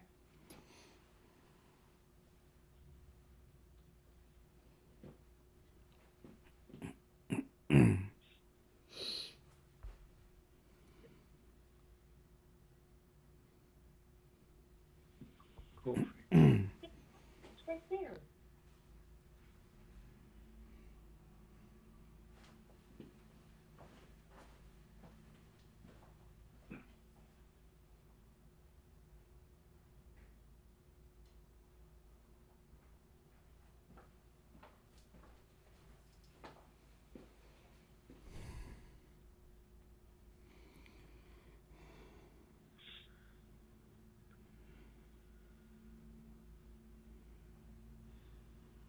Got about a minute. Okay. Did they pass the big bill? No, not yet. That's what I'm going to bring up. Something about that. Okay. I'll tell you when we come back.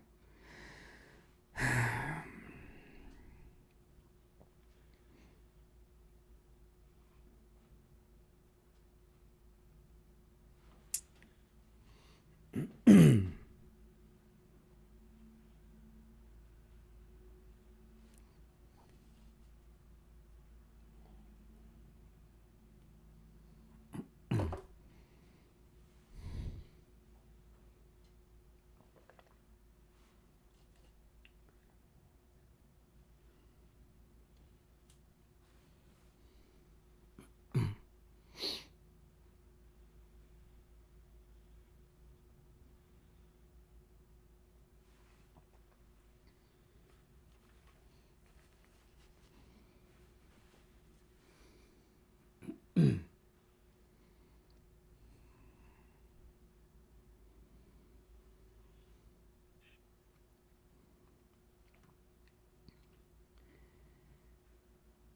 third hour has begun. You're listening to Florida's longest running radio show, The Steve Kane Show, on the radio since 1977, celebrating 48 years on the radio. I'm Brian Craig, Steve Kane joining us. I wanted to recap what I started with at 6, Steve. The last 90 minutes of Trump derangement syndrome suffering lunatics has gotten me off the main topic of the day, and I think it's one that no one in the press has picked up on, involving the big, beautiful bill, because they're all suffering from Trump derangement syndrome. And, Trump derangement syndrome is hate, right? It's hate. And hate has an effect on the brain like intoxication. You can't think clearly, right? Your thinking is impaired when you have Trump derangement syndrome. And how impaired you are depends on how severe of a case you got. There's a lot of talk. They're calling it a MAGA mutiny, that Elon Musk is attacking Trump and is attacking the bill and doing all these things. And everyone has missed what is going on here, okay? Including me. Well, that's okay. You'll get up to speed. I understand. That's okay. I'm ahead of the curve on this one, okay? Remember the bell curve? I'm on the Craig curve. I'm ahead on this. And I'm just going to explain this for the liberally impaired in the audience who don't, they don't teach liberally. They don't teach in school anything other than transgender ideology, the 1619 Project. They don't really teach much anymore. They just indoctrinate into liberal garbage. So I got to dumb the conversation down just for a moment. In the United States House of Representatives, the Speaker of the House has a team of leaders, and this is true no matter who the party is, who have different jobs, right? One of them is known as the House Whip. And the purpose of the House Whip is when legislation is about to be voted on, it's up to the House Whip to whip the votes to pass the legislation that the Speaker wants passed, right? That's the House Whip. They have a similar thing in the Senate. And what Elon Musk is doing for Donald Trump, he's doing for both houses. He is the whip. And all this trashing of the big, beautiful bill by the brilliant, great, richest African-American and richest man on earth, Elon Musk, the first bud, is a major psyop that he's operating with Trump to get the bill passed. And if you notice, Elon hasn't said one negative syllable about President Trump. He's talked about the congressman who voted for all this pork in the bill. And then yesterday, Elon said that any Republicans who vote for this bill, he's going to spend his money to primary them out of office. That's the whip effect. The Republicans in every Congress, they're all on the take with the donors, right? They're all on the take. And when it comes time to vote, you find out who the real Republicans are and who the rhinos are. And hopefully, isn't the name of the game to find out before they take the vote to make sure they. Well, there's a lot of them already yapping about it, right? There's a lot of them already talking about not voting for it. So Elon Musk is warning them. Vote for this bill without making proper changes. I'm going to spend my money. I'm the richest man on earth to primary you out of office. Trump and Elon Musk are working together. This is a very brilliant political psyop going on here. So don't let anyone make you think that he's no longer the first bud and there's some mutiny going. They're calling it the MAGA mutiny. It's not true. Trump and Elon are working together on this, okay? I'm telling you. I know. I see it. So things are going according to plan. And President Trump sent Mike Johnson a letter yesterday for new legislation that's going to be sponsored by Marjorie Taylor Greene, $9.5 billion in Doge cuts being made law. That's going to be the next bill after this one. So everything is going according to plan, Steve. We got nothing to worry about. Problems, right? Our problems are solved. Trump's in the White House. Absolutely. Absolutely. Now, I'm going to go to the phones, but be warned, Steve. I've been talking to a lot of strange people today. Now, how is that different than any other day? Today's been, we've used the dump button 8 times this week. 8 times. It's only Wednesday, and about half of them have been on today's show, just so you know, all right? All right, so we're gonna go to the phones. Our number is 888-465-2631. I'd like to hear your thoughts on this. Another thing I want to comment on that I brought up earlier, Kash Patel's done a great thing. He's gotten to the bottom of this Chinese terror plot. Do you see the thing about the Chinese terror plot? Okay. A Chinese college student, postdoctoral fellow, whatever that is, her and her boyfriend were busted doing a terror plot for the CCP. It's called agroterrorism. I've never even heard that before. They were bringing in some agricultural device to poison our people. They've been suspected of doing it in the past. I heard about that. Yeah, and Kash Patel got him. And one of our sponsors sent me a text, and they're wondering if these Chinese agro-terrorists are responsible for the chickens and the egg prices going through the roof, which has had a devastating impact on the economy. And I would say maybe so. But Kash Patel is the lead in this Chinese CCP agro-terrorism plot that's been foiled, and we want to give him credit for doing that. I've never even heard of agro-terrorism before. This is why the CCP buys all this farmland. It needs to be seized from them and sold to Americans. All right, so your thoughts on anything that's come up today certainly is welcome. Let's go to the phones. You're on the air. What's your name? Where are you calling from? Brian, it's Will from Ohio. Okay. Pick up, Will. I'm calling in. Yes, obviously. Hi, how's it going? I'm calling in to discuss the big, beautiful bill, which I think is truly one of the most terrible pieces of legislation I've ever seen. Okay. I don't understand how anyone is defending these awful tax cuts that we're seeing. Tax and cuts? I would like to hear your defense. What awful tax cuts are you talking about? Give us examples of these awful tax cuts. Yeah, I can. So the Congressional Budget Office says that these tax cuts are going to cost us $3.6 trillion. No. Tell us the tax cuts. Give the specific tax cuts that are terrible. It is the tax cuts laid out in the budget plan. It can't be. Give us a specific around income. Give us a specific tax cut. That's these. You say these tax cuts are disgusting, right? Give us examples. I don't of them. I don't know the individual tax codes, if that's what you're asking. I'm not asking for the tax code. Like no tax on tips. You think that's bad? No tax on tips. You think that's bad? I think it can be bad. I do think it can be bad. This is the thing. Especially when we're going to have bankers that are going to start paying themselves in tips. Bankers? Instead of actually having taxable paying themselves income. in tips? Yeah, maybe, Steve, can you start paying me in tips? Yeah. I'll take tips. I'll take tips. I'll even put a stripper pole in the studio, and I'll lean on it and twirl around a little bit. I won't get naked. Although if you saw me naked, I look pretty good. I lost all this weight with Coastal Weight Loss Secret. Yeah, but I'll work on. Didn't he? Yeah, sure, absolutely. I can dance and everything now. I'm pain free, lost weight, and I'll work on tips. Listen, let's just talk seriously and realistically about tax cuts. This is obviously you're a man who pays no or very little in tax, or you would understand this. Okay, when we, I know it's funny. I know your position's absurd. Even you're laughing at yourself. When tax cuts I don't think you know how much I make. Oh, I know. Tell us, how much do you make? So funny. How much do you make? I make $95,000 a year. $95,000 a year. Okay, so are you married? No. Oh, okay. Well, you're going to get tax cuts because the Trump tax cuts are going to be extended. Your taxes will go up if this bill doesn't pass. Okay, so the thing about tax cuts, when the government gives us tax cuts, all they're saying is that you are allowed to keep more of the money that you earn. Taxes are a seizure of your property in the form of money. And anyone who's making almost $100,000 a year, if that's true, would understand that, right? When you do your taxes, do you take deductions or take zero deductions? I take deductions. Well, why? Why do you take deductions?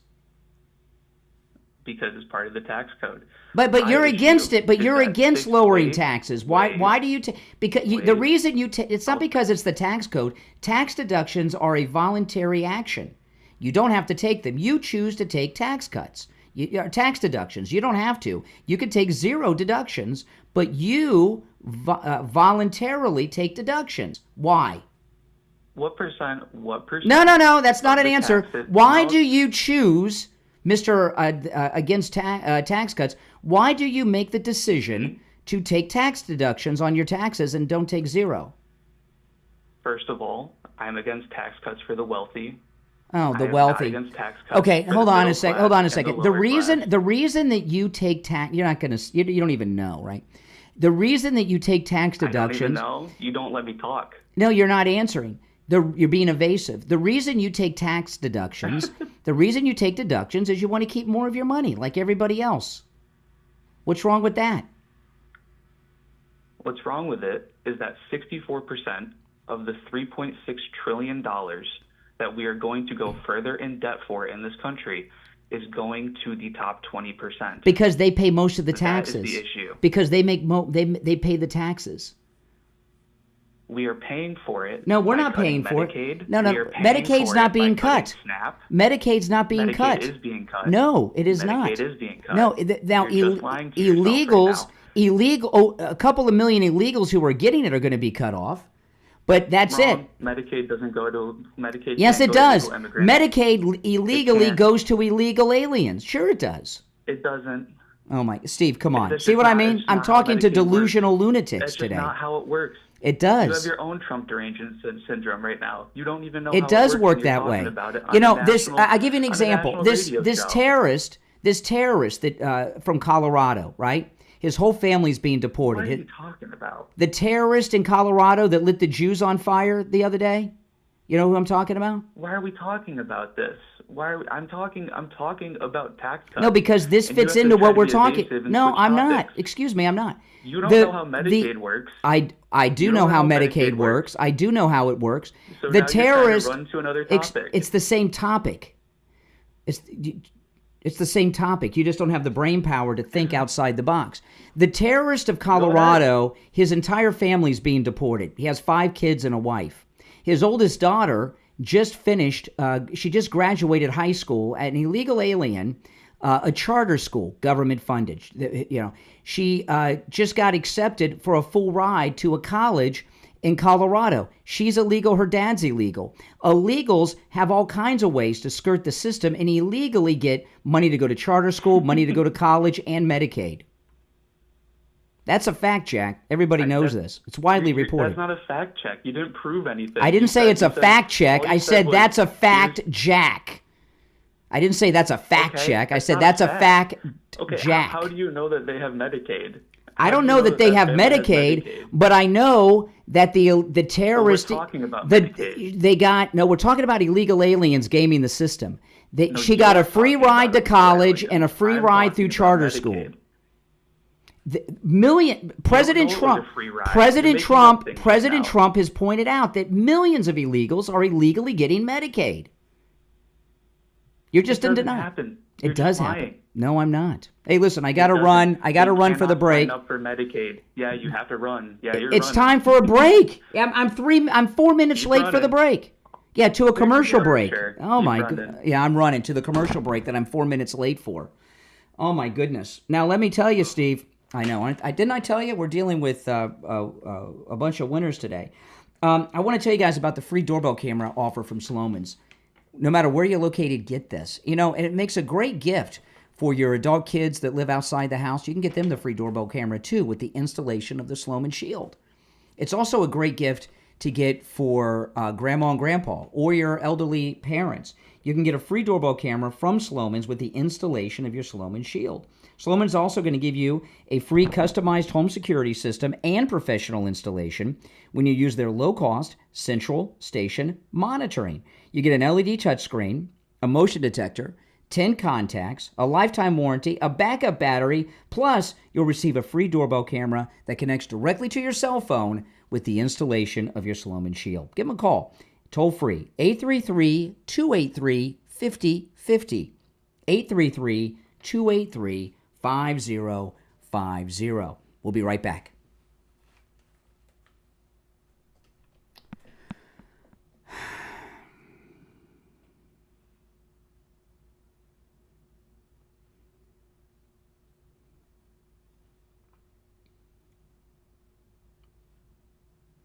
You there, Steve? Yes, I am. Okay, hold on.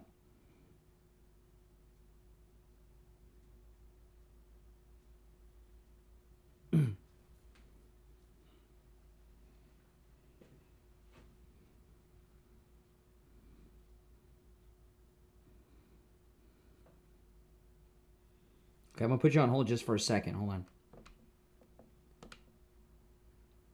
Okay. Are you back, Steve? Yes. Okay.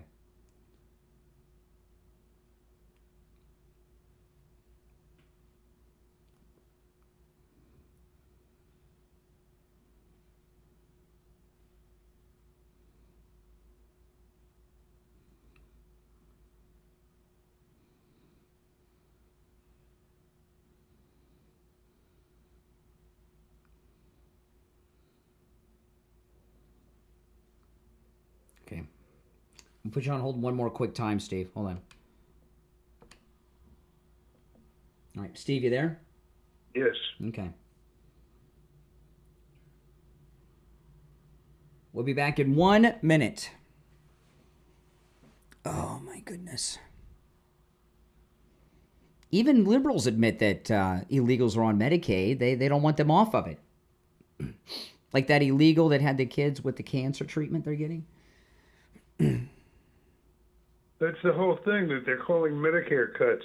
Yes. They're not cuts, they just got to work. Yeah, exactly.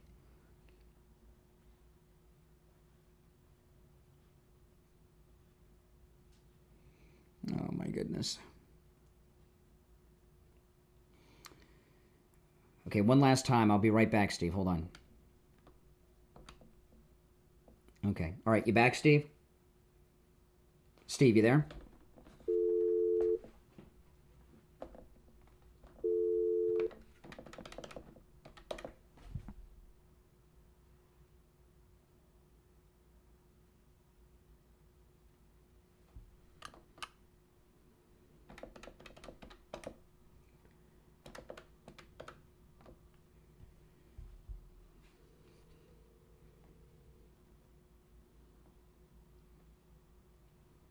It lost you. Hold on.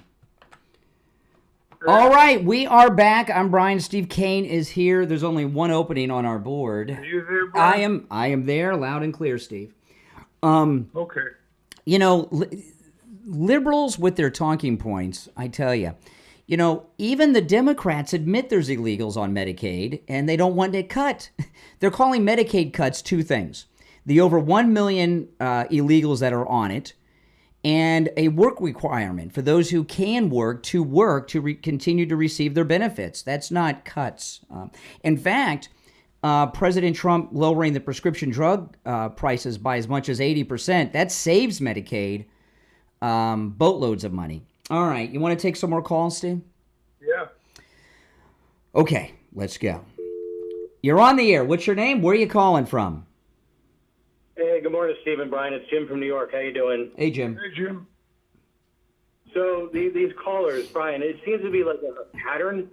So you get these beta males calling up. Beta males. They're probably at home getting beat up by their boyfriend or their girlfriend, these guys.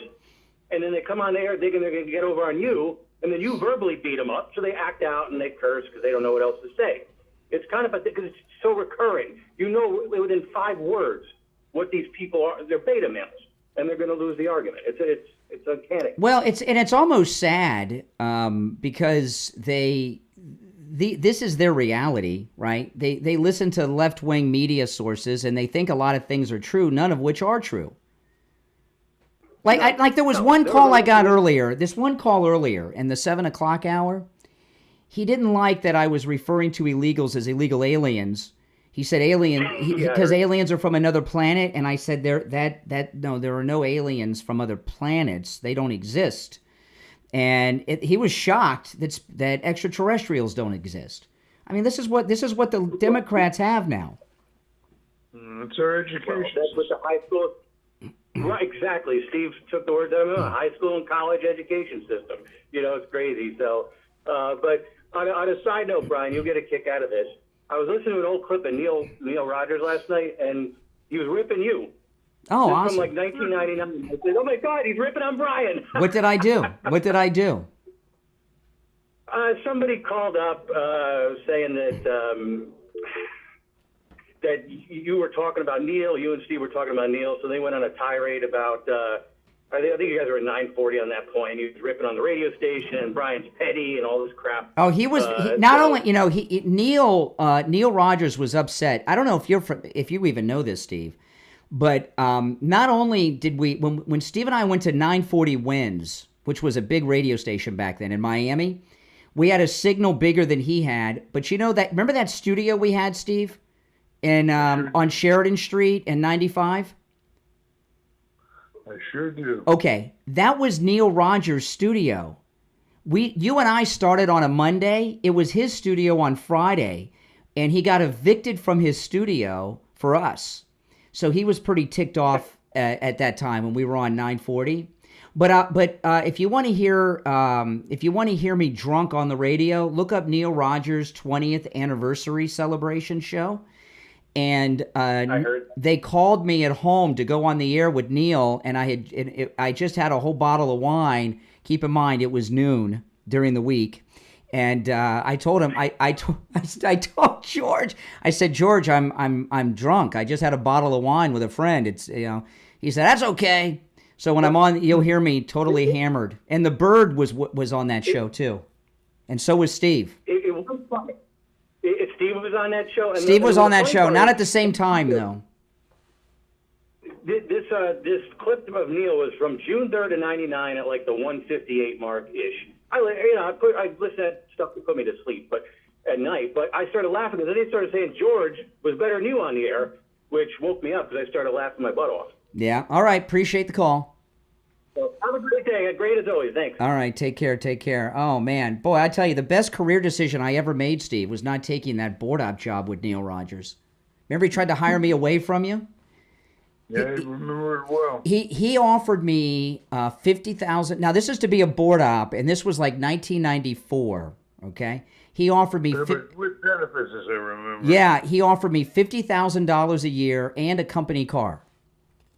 From a car dealership sponsor, and I'd get a new car every week. And I turned it down because I knew what that meant, right? Because it'd be just sexual harassment because he was gay. And I chose not to take that job. And since you outlived him, it was a good career decision overall anyway, right? I would say yes. All right, I looked at the clock, and it's time for the bottom of the hour break. So if you're on hold, stand by. I'm going to put you and everybody on hold, Steve, all right? All right, you hold on. Callers on hold. You hold on. And I want to tell everybody about Coastal Weight Loss Secret. Let me tell you, this is the first time I'd ever been on a diet plan of any kind in my life.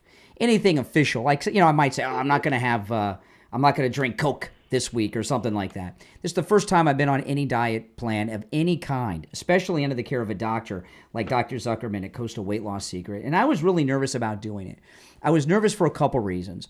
I thought I was going to have to starve myself and be hungry all the time. Not only is that not the case, I'm not hungry at all.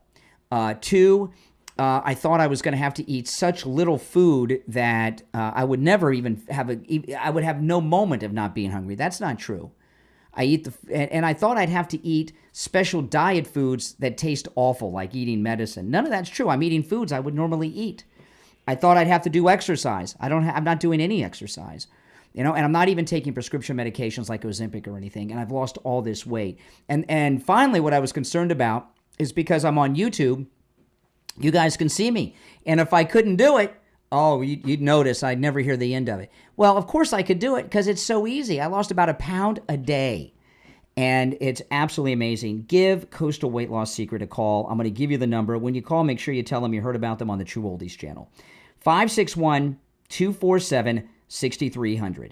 561-247-6300. And online, coastalweightlosssecret.com. We'll be right back.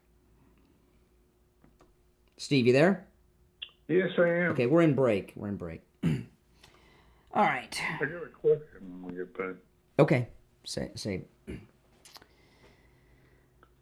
it. I want to be hit with it on the air. See, Steve and I we don't screen ourselves either. We want to hear it on the air live.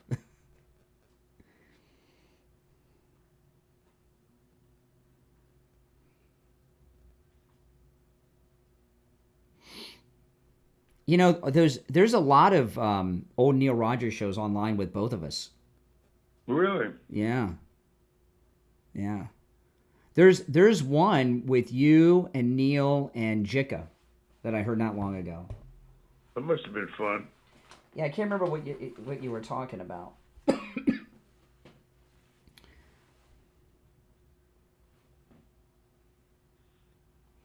But yeah, there's a bunch.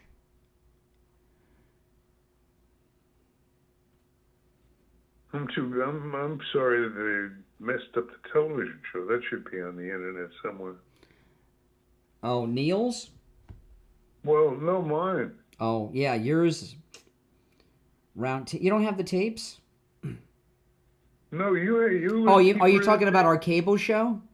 Yeah. Oh, I've got all those in boxes. Well, is there a place where the listeners can find them? No, they're all on VHS tape. I've got a lot of them. Yeah.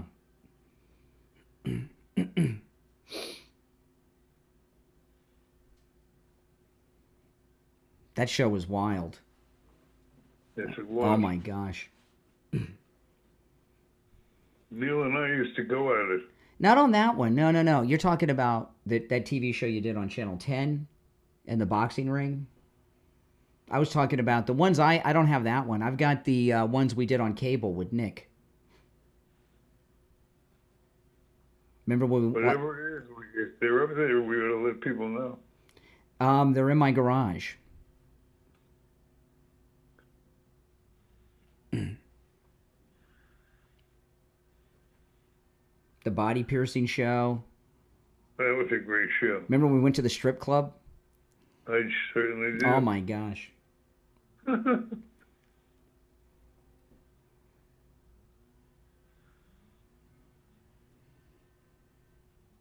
It was a different kind of show than this.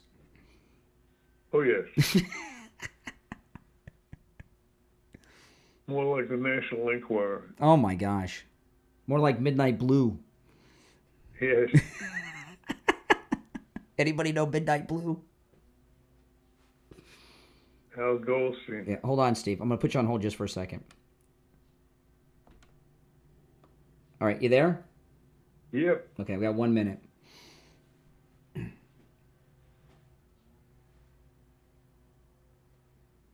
No, Midnight Blue was a cable access TV show in New York City long ago. Hosted by Al Goldstein. Yeah.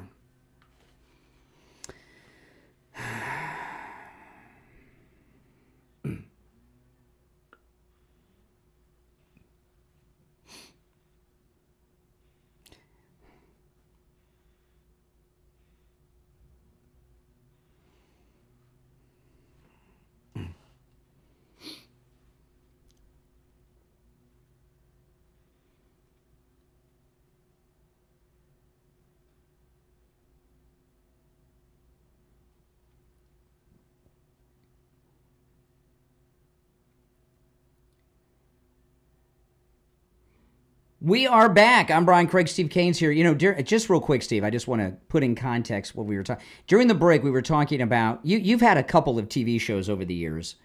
And you've had 3, actually. You had one in Orlando. You had one on Channel 10 in Miami, Round 10, where you did those debates in the boxing ring. Yeah.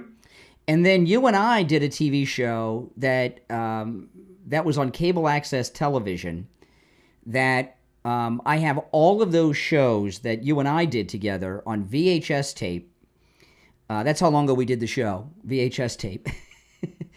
And it was, it was one of the most talked about television shows in the history of the South Florida television market. And we did that. Yeah, and it was on television for 5 years. And it was an informative show. Although when we talk about the topics, it wouldn't like when we went to the strip club. And we did a show from the strip club. We went into the dressing room with the strippers, and you would interview them as they went out on stage and everything. But we always would have, like, as an example, we would have a therapist with us. Sometimes a psychologist, sometimes a psychiatrist. Exactly. And we would talk with the therapist or the psychologist about the strippers and what was really going on, and analyzing their stories and all of these things. And it was a fascinating show, and maybe I'll find a way to show those to the world one day, because they are shows that are much different than they sound racy, because there's a lot of topics like when you're tattooing the genital areas of the piercing, topless dancers, it gets racy. There was the one show Steve was interviewing young women on Fort Lauderdale Beach while they were having their private parts pierced.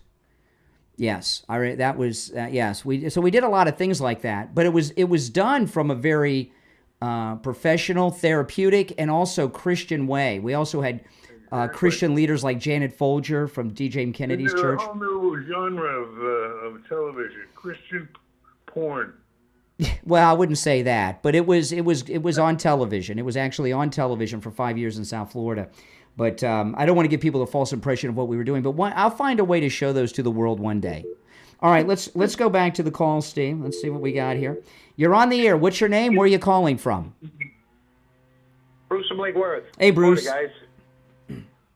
Okay, that kid from California earlier, the arrogant one that the communist claimed that Trump. What's that? The one that said he was a communist? No, like much earlier. Oh, the coward. He said Trump's a coward. Yeah. He claimed that Trump was found liable for sexual assault, civilly liable for sexual assault, and that is not true. Trump was found civilly liable for slandering the woman because he came out and he said she's a lying POS. She's not telling the truth. He never met her, and unfortunately, Trump was telling the truth about her. She would not even give the decade it happened in. How can you defend yourself when they won't tell you what year? If they don't tell you what year or decade, you can't say, well, you know what? I was at my casino in Jersey that day or whatever. You can't put on a defense. Yeah, I'll tell you something else too. And Steve, I guess you've probably been Bergdorf's at some point in your life.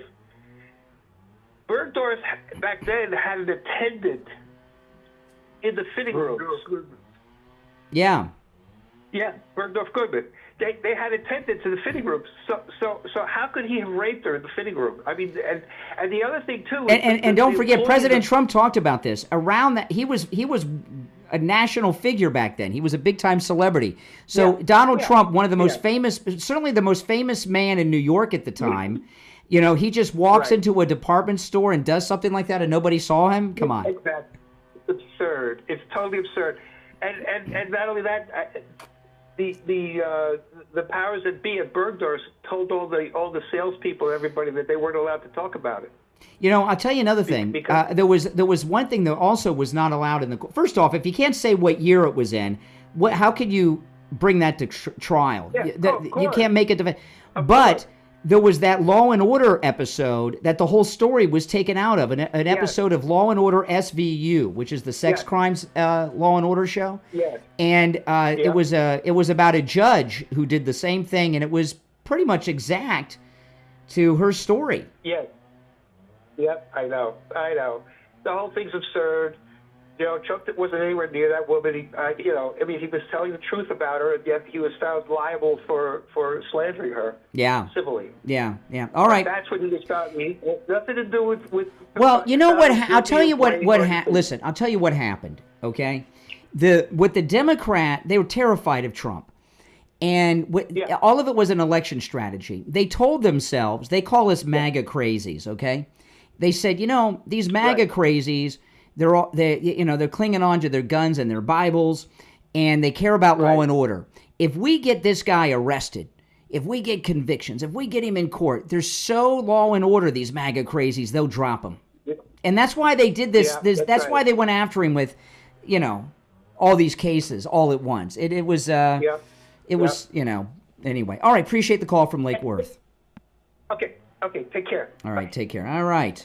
A caller with one of the things I'd like to do, if is a good transition point, I lost track of what was going on with the big bill last night. Because the discussions that I was watching was going back and forth. It's going to be going back and forth for weeks, Steve. It's going to go back and forth for a while in the Senate.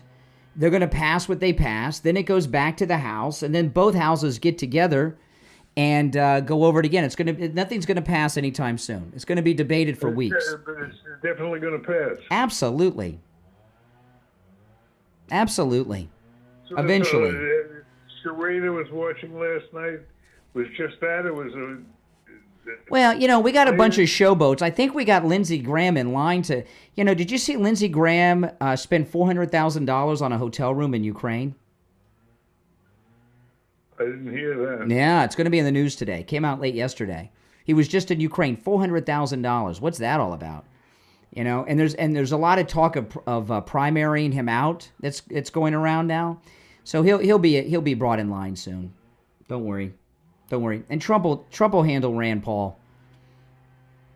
Don't worry. It'll be fine eventually. You say that in your scenario that Trump and Elon Musk are still friends. Yeah, absolutely. They're besties. It's going to be passed and signed into law eventually. But it's got to pass the Senate, then it's got to go to the House. Then they do that thing called reconciliation, where the two houses get together. It's all confusing. It takes forever. That's why I say people shouldn't follow this stuff every second of every day. All right, let's go back to the phones. Let's go. You're on the air. What's your name? Where are you calling from? Hi, Brian. Vincent Wellington. Hey, Wellington.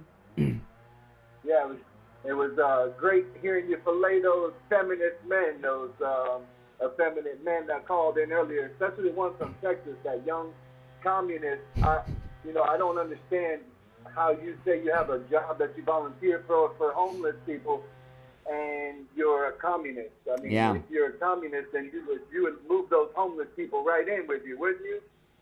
Yeah. I mean, if everybody's level and everybody's equal in communism, then wouldn't that make you homeless too?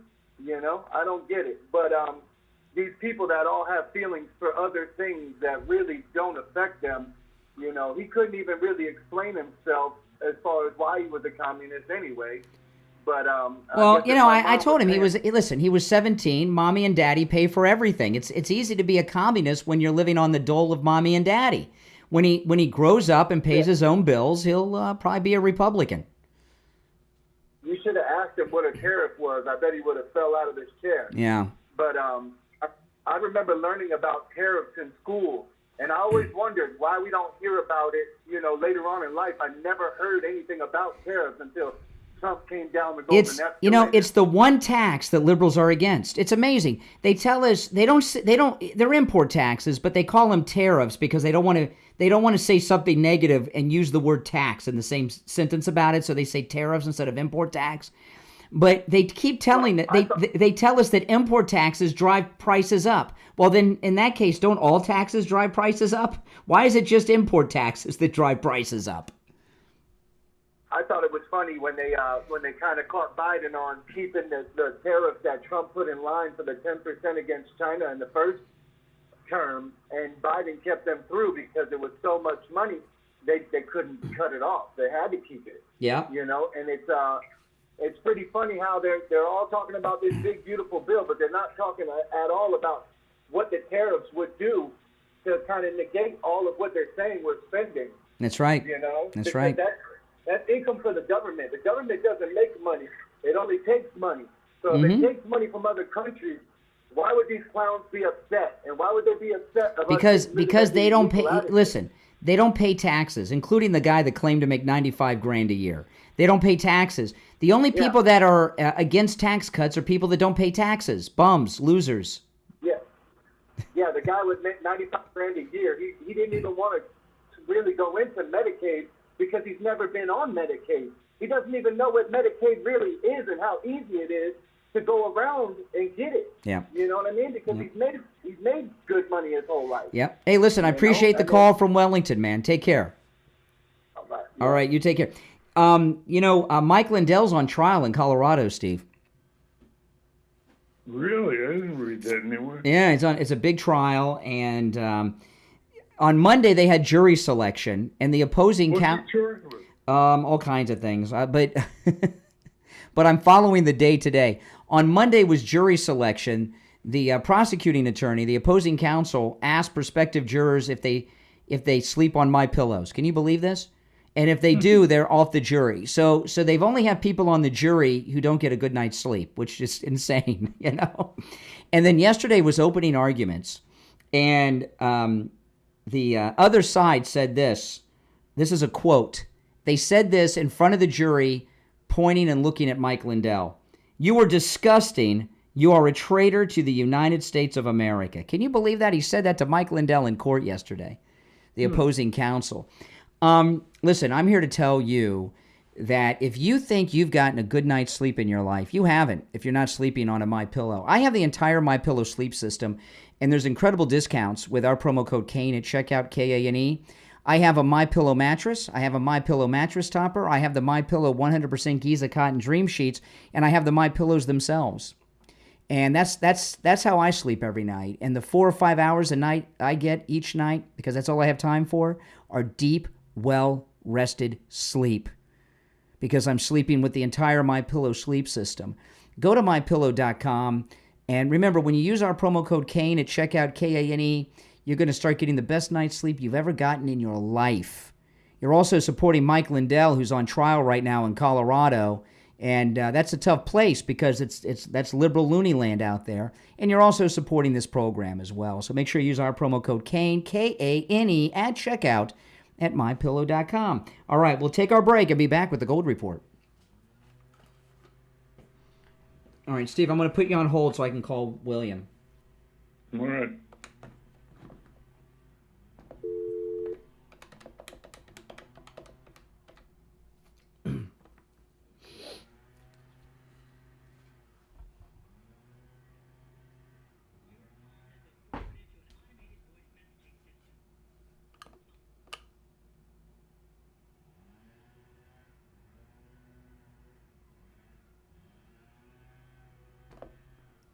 Hello?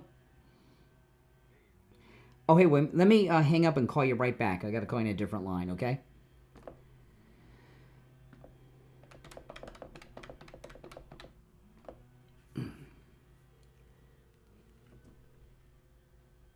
Hey there. Stand by. Steve? Yes. Okay, I'm going to conference. Very low. Yep, stand by.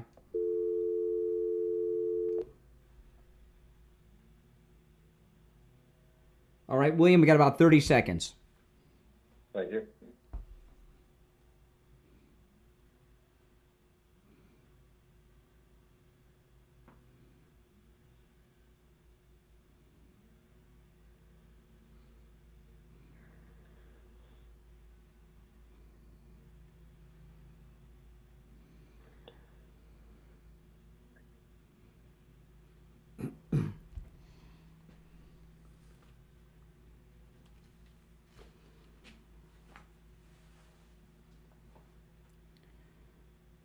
All right, we are back. I'm Brian Craig. Steve Kane is here, and it's time to do as we do every morning at this time, and that's check in with William Youngerman from the offices of William Youngerman Incorporated in Boca with the Morning Gold and Precious Metals Report. William Youngerman, how the metals looking today? Metal's looking good, Brian, after Monday's huge gain of $92.30 on gold and $1.76 up on silver. We expected a little bit of a profit taking. We got that yesterday as gold traded in a range of $33.32 to $33.64, closing out the day and settling at $33.51.80, which was down $28.80. That's, as I said, after a $92 gain, that's pretty good.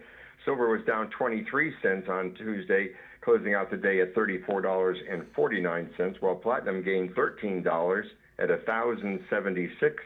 And palladium was up $22 at $998. Overnight, we saw gold trade in a range of $33.42 on the low to $33.74. And right now, gold's at $33.57.50. Wow. That's up $5.70. Silver down 24 cents at 34 and a quarter. Platinum $1,080 up $4, and palladium down $13 at $9.85. So gold is doing just great. 33.57.50. That's pretty good. Wow, that is, and silver's looking mighty good too. I mean, my goodness, over $34. That's why. You were telling me a couple weeks ago, and see if this is still the case. When we were talking about fractional gold, you told me the most common. Maybe I'm misremembering, but did you tell me the most common gold coin people buy is the 10th ounce, the 1/10 ounce of gold? Is that the most popular? The most popular for smaller buyers is the 1/10 ounce coin, as opposed to small bars or other items. But the 1/10 ounce is a very popular format for people buying something in a smaller size gold. Because I know a lot of people are like, wow, gold's doing so well, but it's so high. Gold comes in fractional sizes, and in the coin form. Can you tell people in the coin form, William, about the fractional gold, what sizes it comes in, and also from the different mints around the world? Sure. Eagles, Maple Leafs, Philharmonics, Austria's gold coins all come in 1/10, 1/4, 1/2, and of course the full 1 ounce sizes. So you can pick and choose any size you want in different countries, and you come up with a nice little collection of different coins. Yeah, and it's available in smaller and larger sizes too. An ounce and much higher, and even smaller than the 10th ounce. But those of you that are interested in getting in with the metals, basically there's gold and silver to fit pretty much anyone's budget. And and so don't these prices, William, these are amazing. I still look forward to the report every day. William Eggerman opens up at 10 a.m. You can give him a call toll free, 800-327-5010, 800-327-5010, or stop in at 150 East Palmetto Park Road in Boca, immediately east of US 1 Federal Highway on the south side of Palmetto Park Road. And you can find both his address and phone number on his website, WilliamYungerman.com. That's WilliamYungerman.com. All right, William Youngerman, we'll talk tomorrow. Okay, have a great day. All right, take care. All right, Steve, we are back. All right, let's see what we got on the phones here. You're on the air. What's your name? Where are you calling from? Hey, Brian, it's Will again. You ran away last time. It's one call per day. I kept you several minutes past the break, but you can call tomorrow. All right? Mm-hmm. I didn't run, but you're not a co-host. All right. All right, I'm running again. Call me tomorrow. You can call once a day, every day. All right? All right, take care. Oh, I'm not doing that. Okay, well then I will never speak again. Goodbye. All right. You're on the air. What's your name? Where are you calling from? Once, twice. All right, you missed your chance. Steve, this, everything that's going on right now. There was another story that you remember yesterday we were talking about this cultural shift in the country that we've seen with the second term of Trump, right? Yes. Pete Hegseth, I mentioned this early in the show, but I want to highlight it again because Pete Hegseth did something amazing yesterday. Now, we were talking yesterday about Target ridding their stores nationwide of Pride Month. There's no Pride Month in Target now. What Pete Hegseth did, and this came out yesterday, there has been really no media coverage of this. And it's something that in the past, the media would have breaking news about. There's a United States naval vessel, the USS Harvey Milk.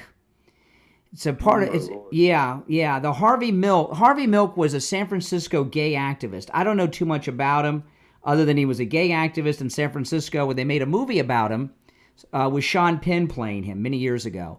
And I guess it had to be Obama. Could have been, I think it was Obama. Could have been Biden's, But they had a U.S. naval vessel named the USS Harvey Milk. And yesterday, Secretary of Defense Pete Hegseth stripped it of that name, and they're renaming the vessel.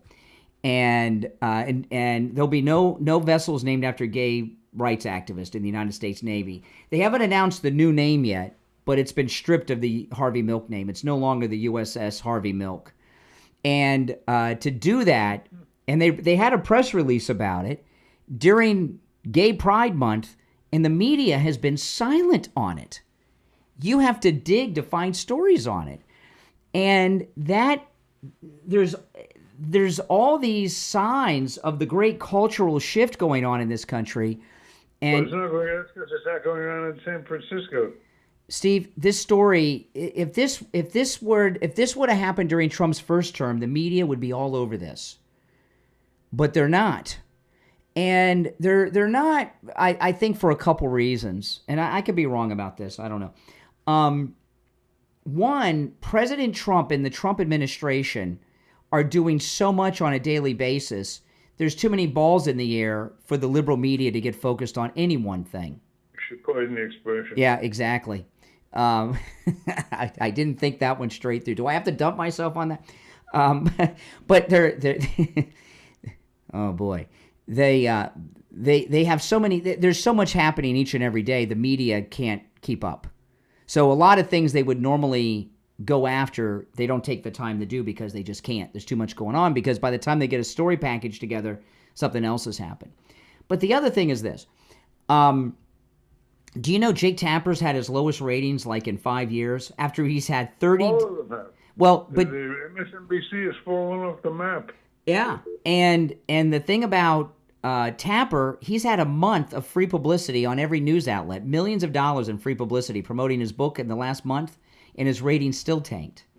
The rest, MSNBC is down 40% overall, with some of their shows down close to 80% in viewers. What do they got Rachel Maddow at? Monday nights.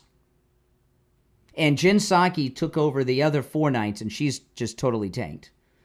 You know, and what's going on in the media. See, Steve and I, we don't have to experience this because we have what they don't have: listeners and viewers. And important to talk. Yeah, if you're doing a show, you need to have. And I've known people. I'm not taking a jab at any particular person, but I've known people that have no listeners, and they go on the air and they have no listeners, and it's not pleasant for people to go on the air when no one's listening. And for broadcasters,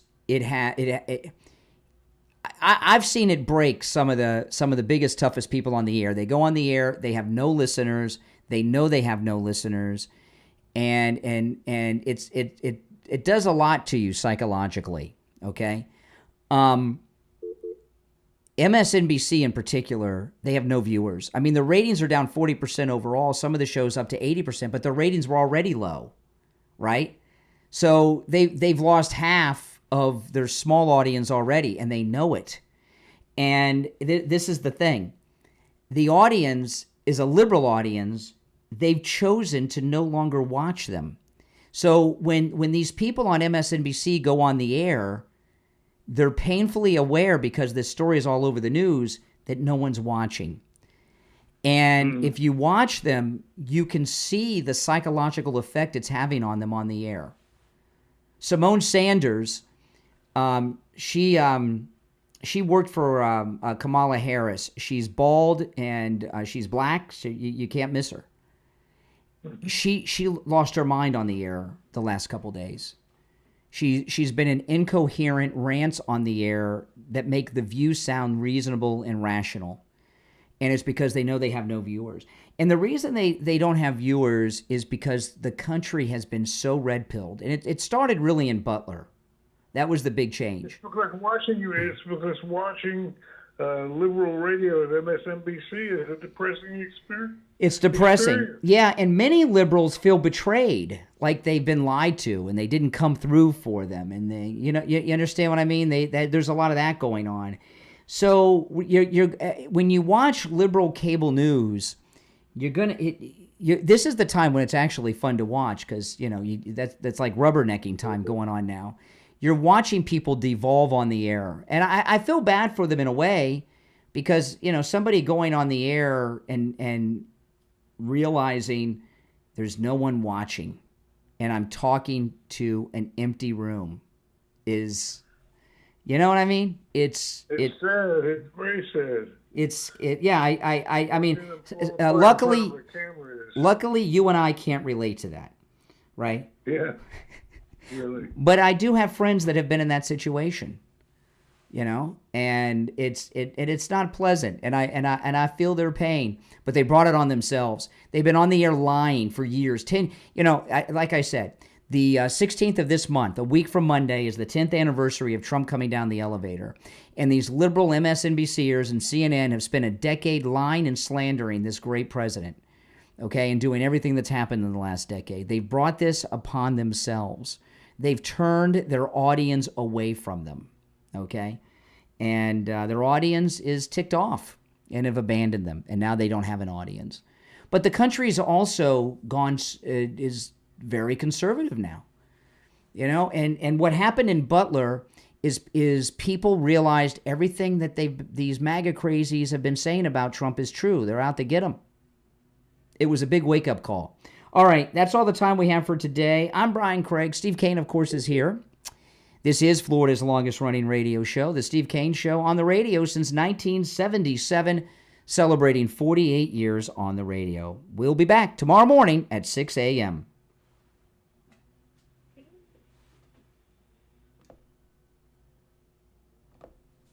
Hello, you're on the air. Brian from Deerfield. Hey, Brian, you got the post-after Hey, show. Brian. It's the after show. Okay. Do you want me to just hold on, or? No, you're on the air. Okay. Yeah, I thought those two were two big stories. The Harvey Milk Huge. battleship that was they changed the name, and also the Target stores going from the kind of gay pride scenario to the MAGA patriotic one, where they changed all those displays out. Definitely the red pilling, but that Harvey Milk thing at the time was a very big story. It got media coverage, a movie made, like you said, the Sean Penn thing and that. And now it's under the wire, but it's still a very big story. Very big story. and they're sitting on it because it doesn't. I mean, I think it's not that they don't want to cover it. I think that they're so depressed over these ratings that they just can't work. Are we seeing the demise of that narrative that we were pounded with for years and years? That's what I think we have. Their narrative is just evaporating in front of their eyes. Mm-hmm. And I think these are two good stories, the Harvey Milk and especially the Target story. You know, I did not follow the christening of the USS Harvey Milk, but I'm sure it was a national story. Yeah. Well, the big story is when he was having that battle with God. Who was the guy who was at the shooting there? He was killed, Harvey Milk, wasn't he? Yes, he was. Yeah. But to merit having a ship named after you at the time, nah, you know. And now it's like things are being, I think. Was he ever in the Navy? I don't think. I don't know. I don't think so. Let me look him up. I don't think so. Since this is the post show, I could be a little more casual. Let me look him up. Okay, I never really followed the life of Harvey Milk. It just wasn't my thing. Yeah, they made a big deal out of it. They made it a political story, and of course, a gay pride thing and the whole thing. You know. I don't see anything about him being in the Navy, and I'm just reading his Wikipedia. Let me see. Let me see here. Early life campaigns, assassination. Okay. In November '78, 10 months. He was on the San Francisco City Council, right? Dan White resigned his position on the Board of Supervisors. Okay. He was. I guess he was killed by this disgruntled worker, I guess. Well, I think they made it more like it was more than just disgruntled. Like he had a thing in for the whole gay movement and all that. Well, he was in the wrong city for that. I mean, you know. Well, I guess so. He sure was. But they made a big deal about that at the time. I think it was a movie of the week or something like that. Well, it was an incident. I mean, he was an openly gay guy that got elected to city council and then assassinated. I don't know how true the story is that they made into the movie, because I don't know about the life of Harvey Milk, but I do know that they rewrite the histories of these liberal people, whether it's Matthew Shepard, or Redacted on YouTube did a whole show on Matthew Shepard. I'd forgotten who he was. It's been so long. Yesterday, Michael Brown, remember him? Hands up, don't shoot. So they create legends and make heroes out of people that are not always such.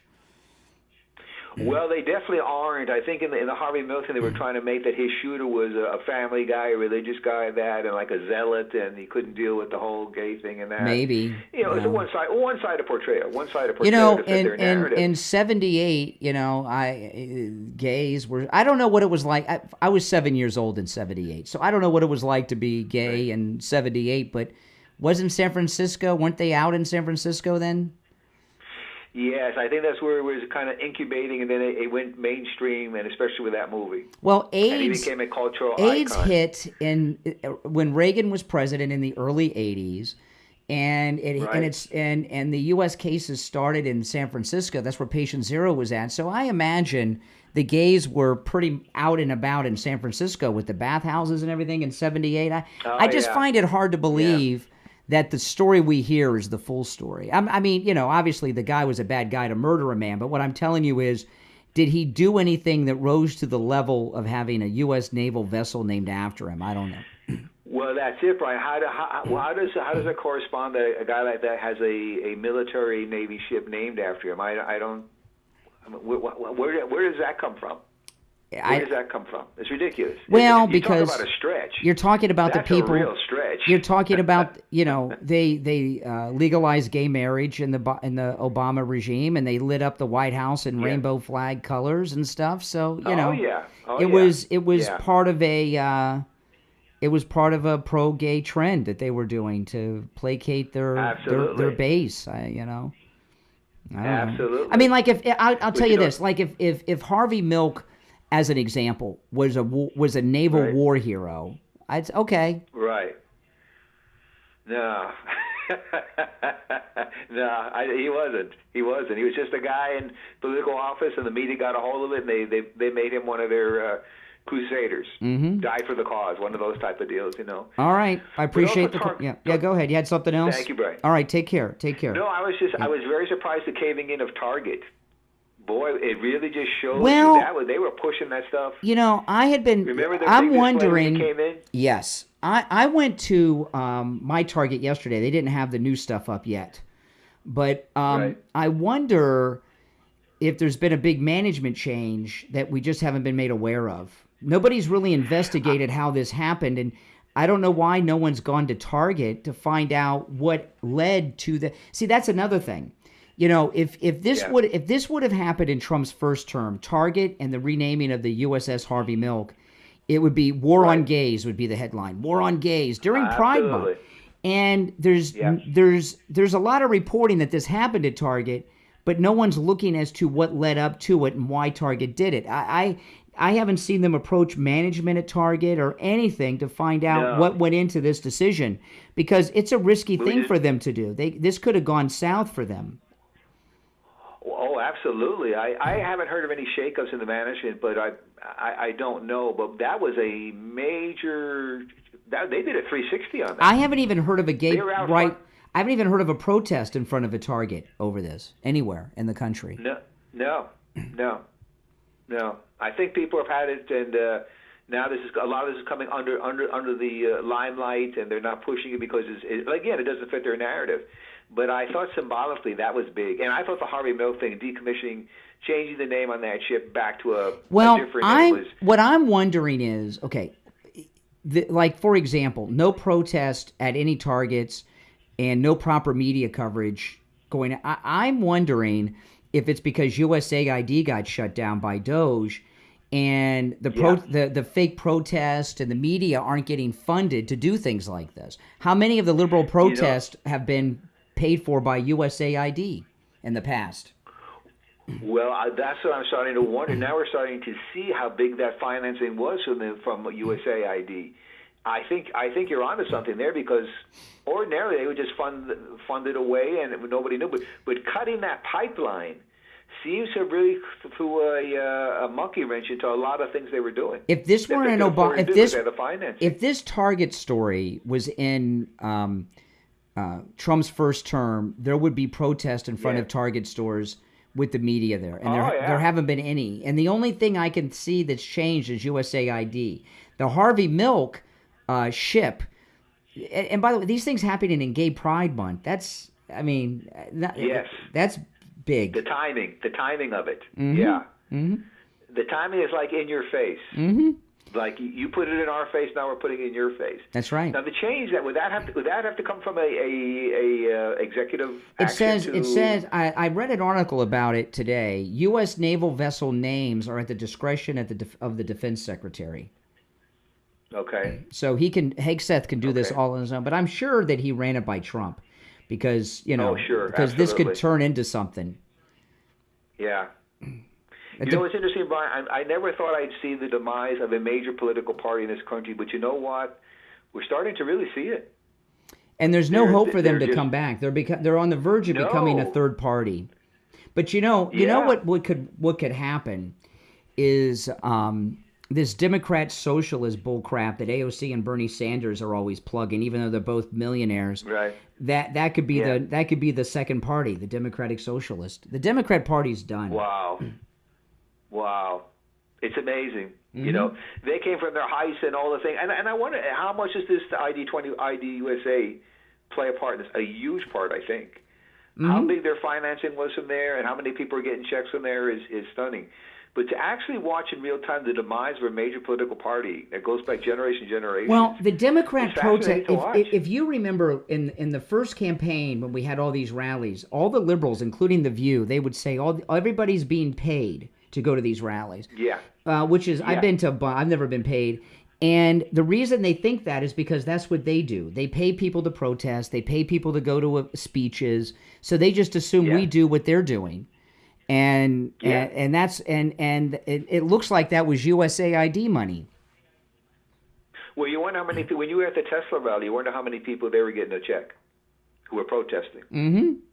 Down in Fort Lauderdale, I think quite a few. Yeah. I think quite a few. Yeah. And a lot of times they seem that the protest seems to end like right on the dot, like at 12 o'clock, they're all going to lunch or something like that. Yep. I mean, they're part-time protesters. That's basically what they are. Well, listen, I'm going to run, but I appreciate the call. You made the post Thank show. you, Brian. All right, take care. Yeah, some days when the radio show's over, I'll continue for a little bit and take some calls. And today is one of those days. If you're new, make sure you subscribe to the channel. All right. And if you're already subscribed, please like the video and share the program on all your social media, okay? Also, my podcast, I don't know how many of you have noticed this. Maybe you have, maybe you haven't. I made a big upgrade on my podcast a couple weeks back. My podcast is available on all podcast platforms in audio form. And here on YouTube, I've started doing the last couple of weeks a video podcast. It's now available in full video right here on my YouTube channel. It's still available everywhere else in audio form, but if you want to catch the video version, you get it right here on YouTube. And if you'd like to support the program and become a Patreon supporter, there's a link to my Patreon page here in the description of the video.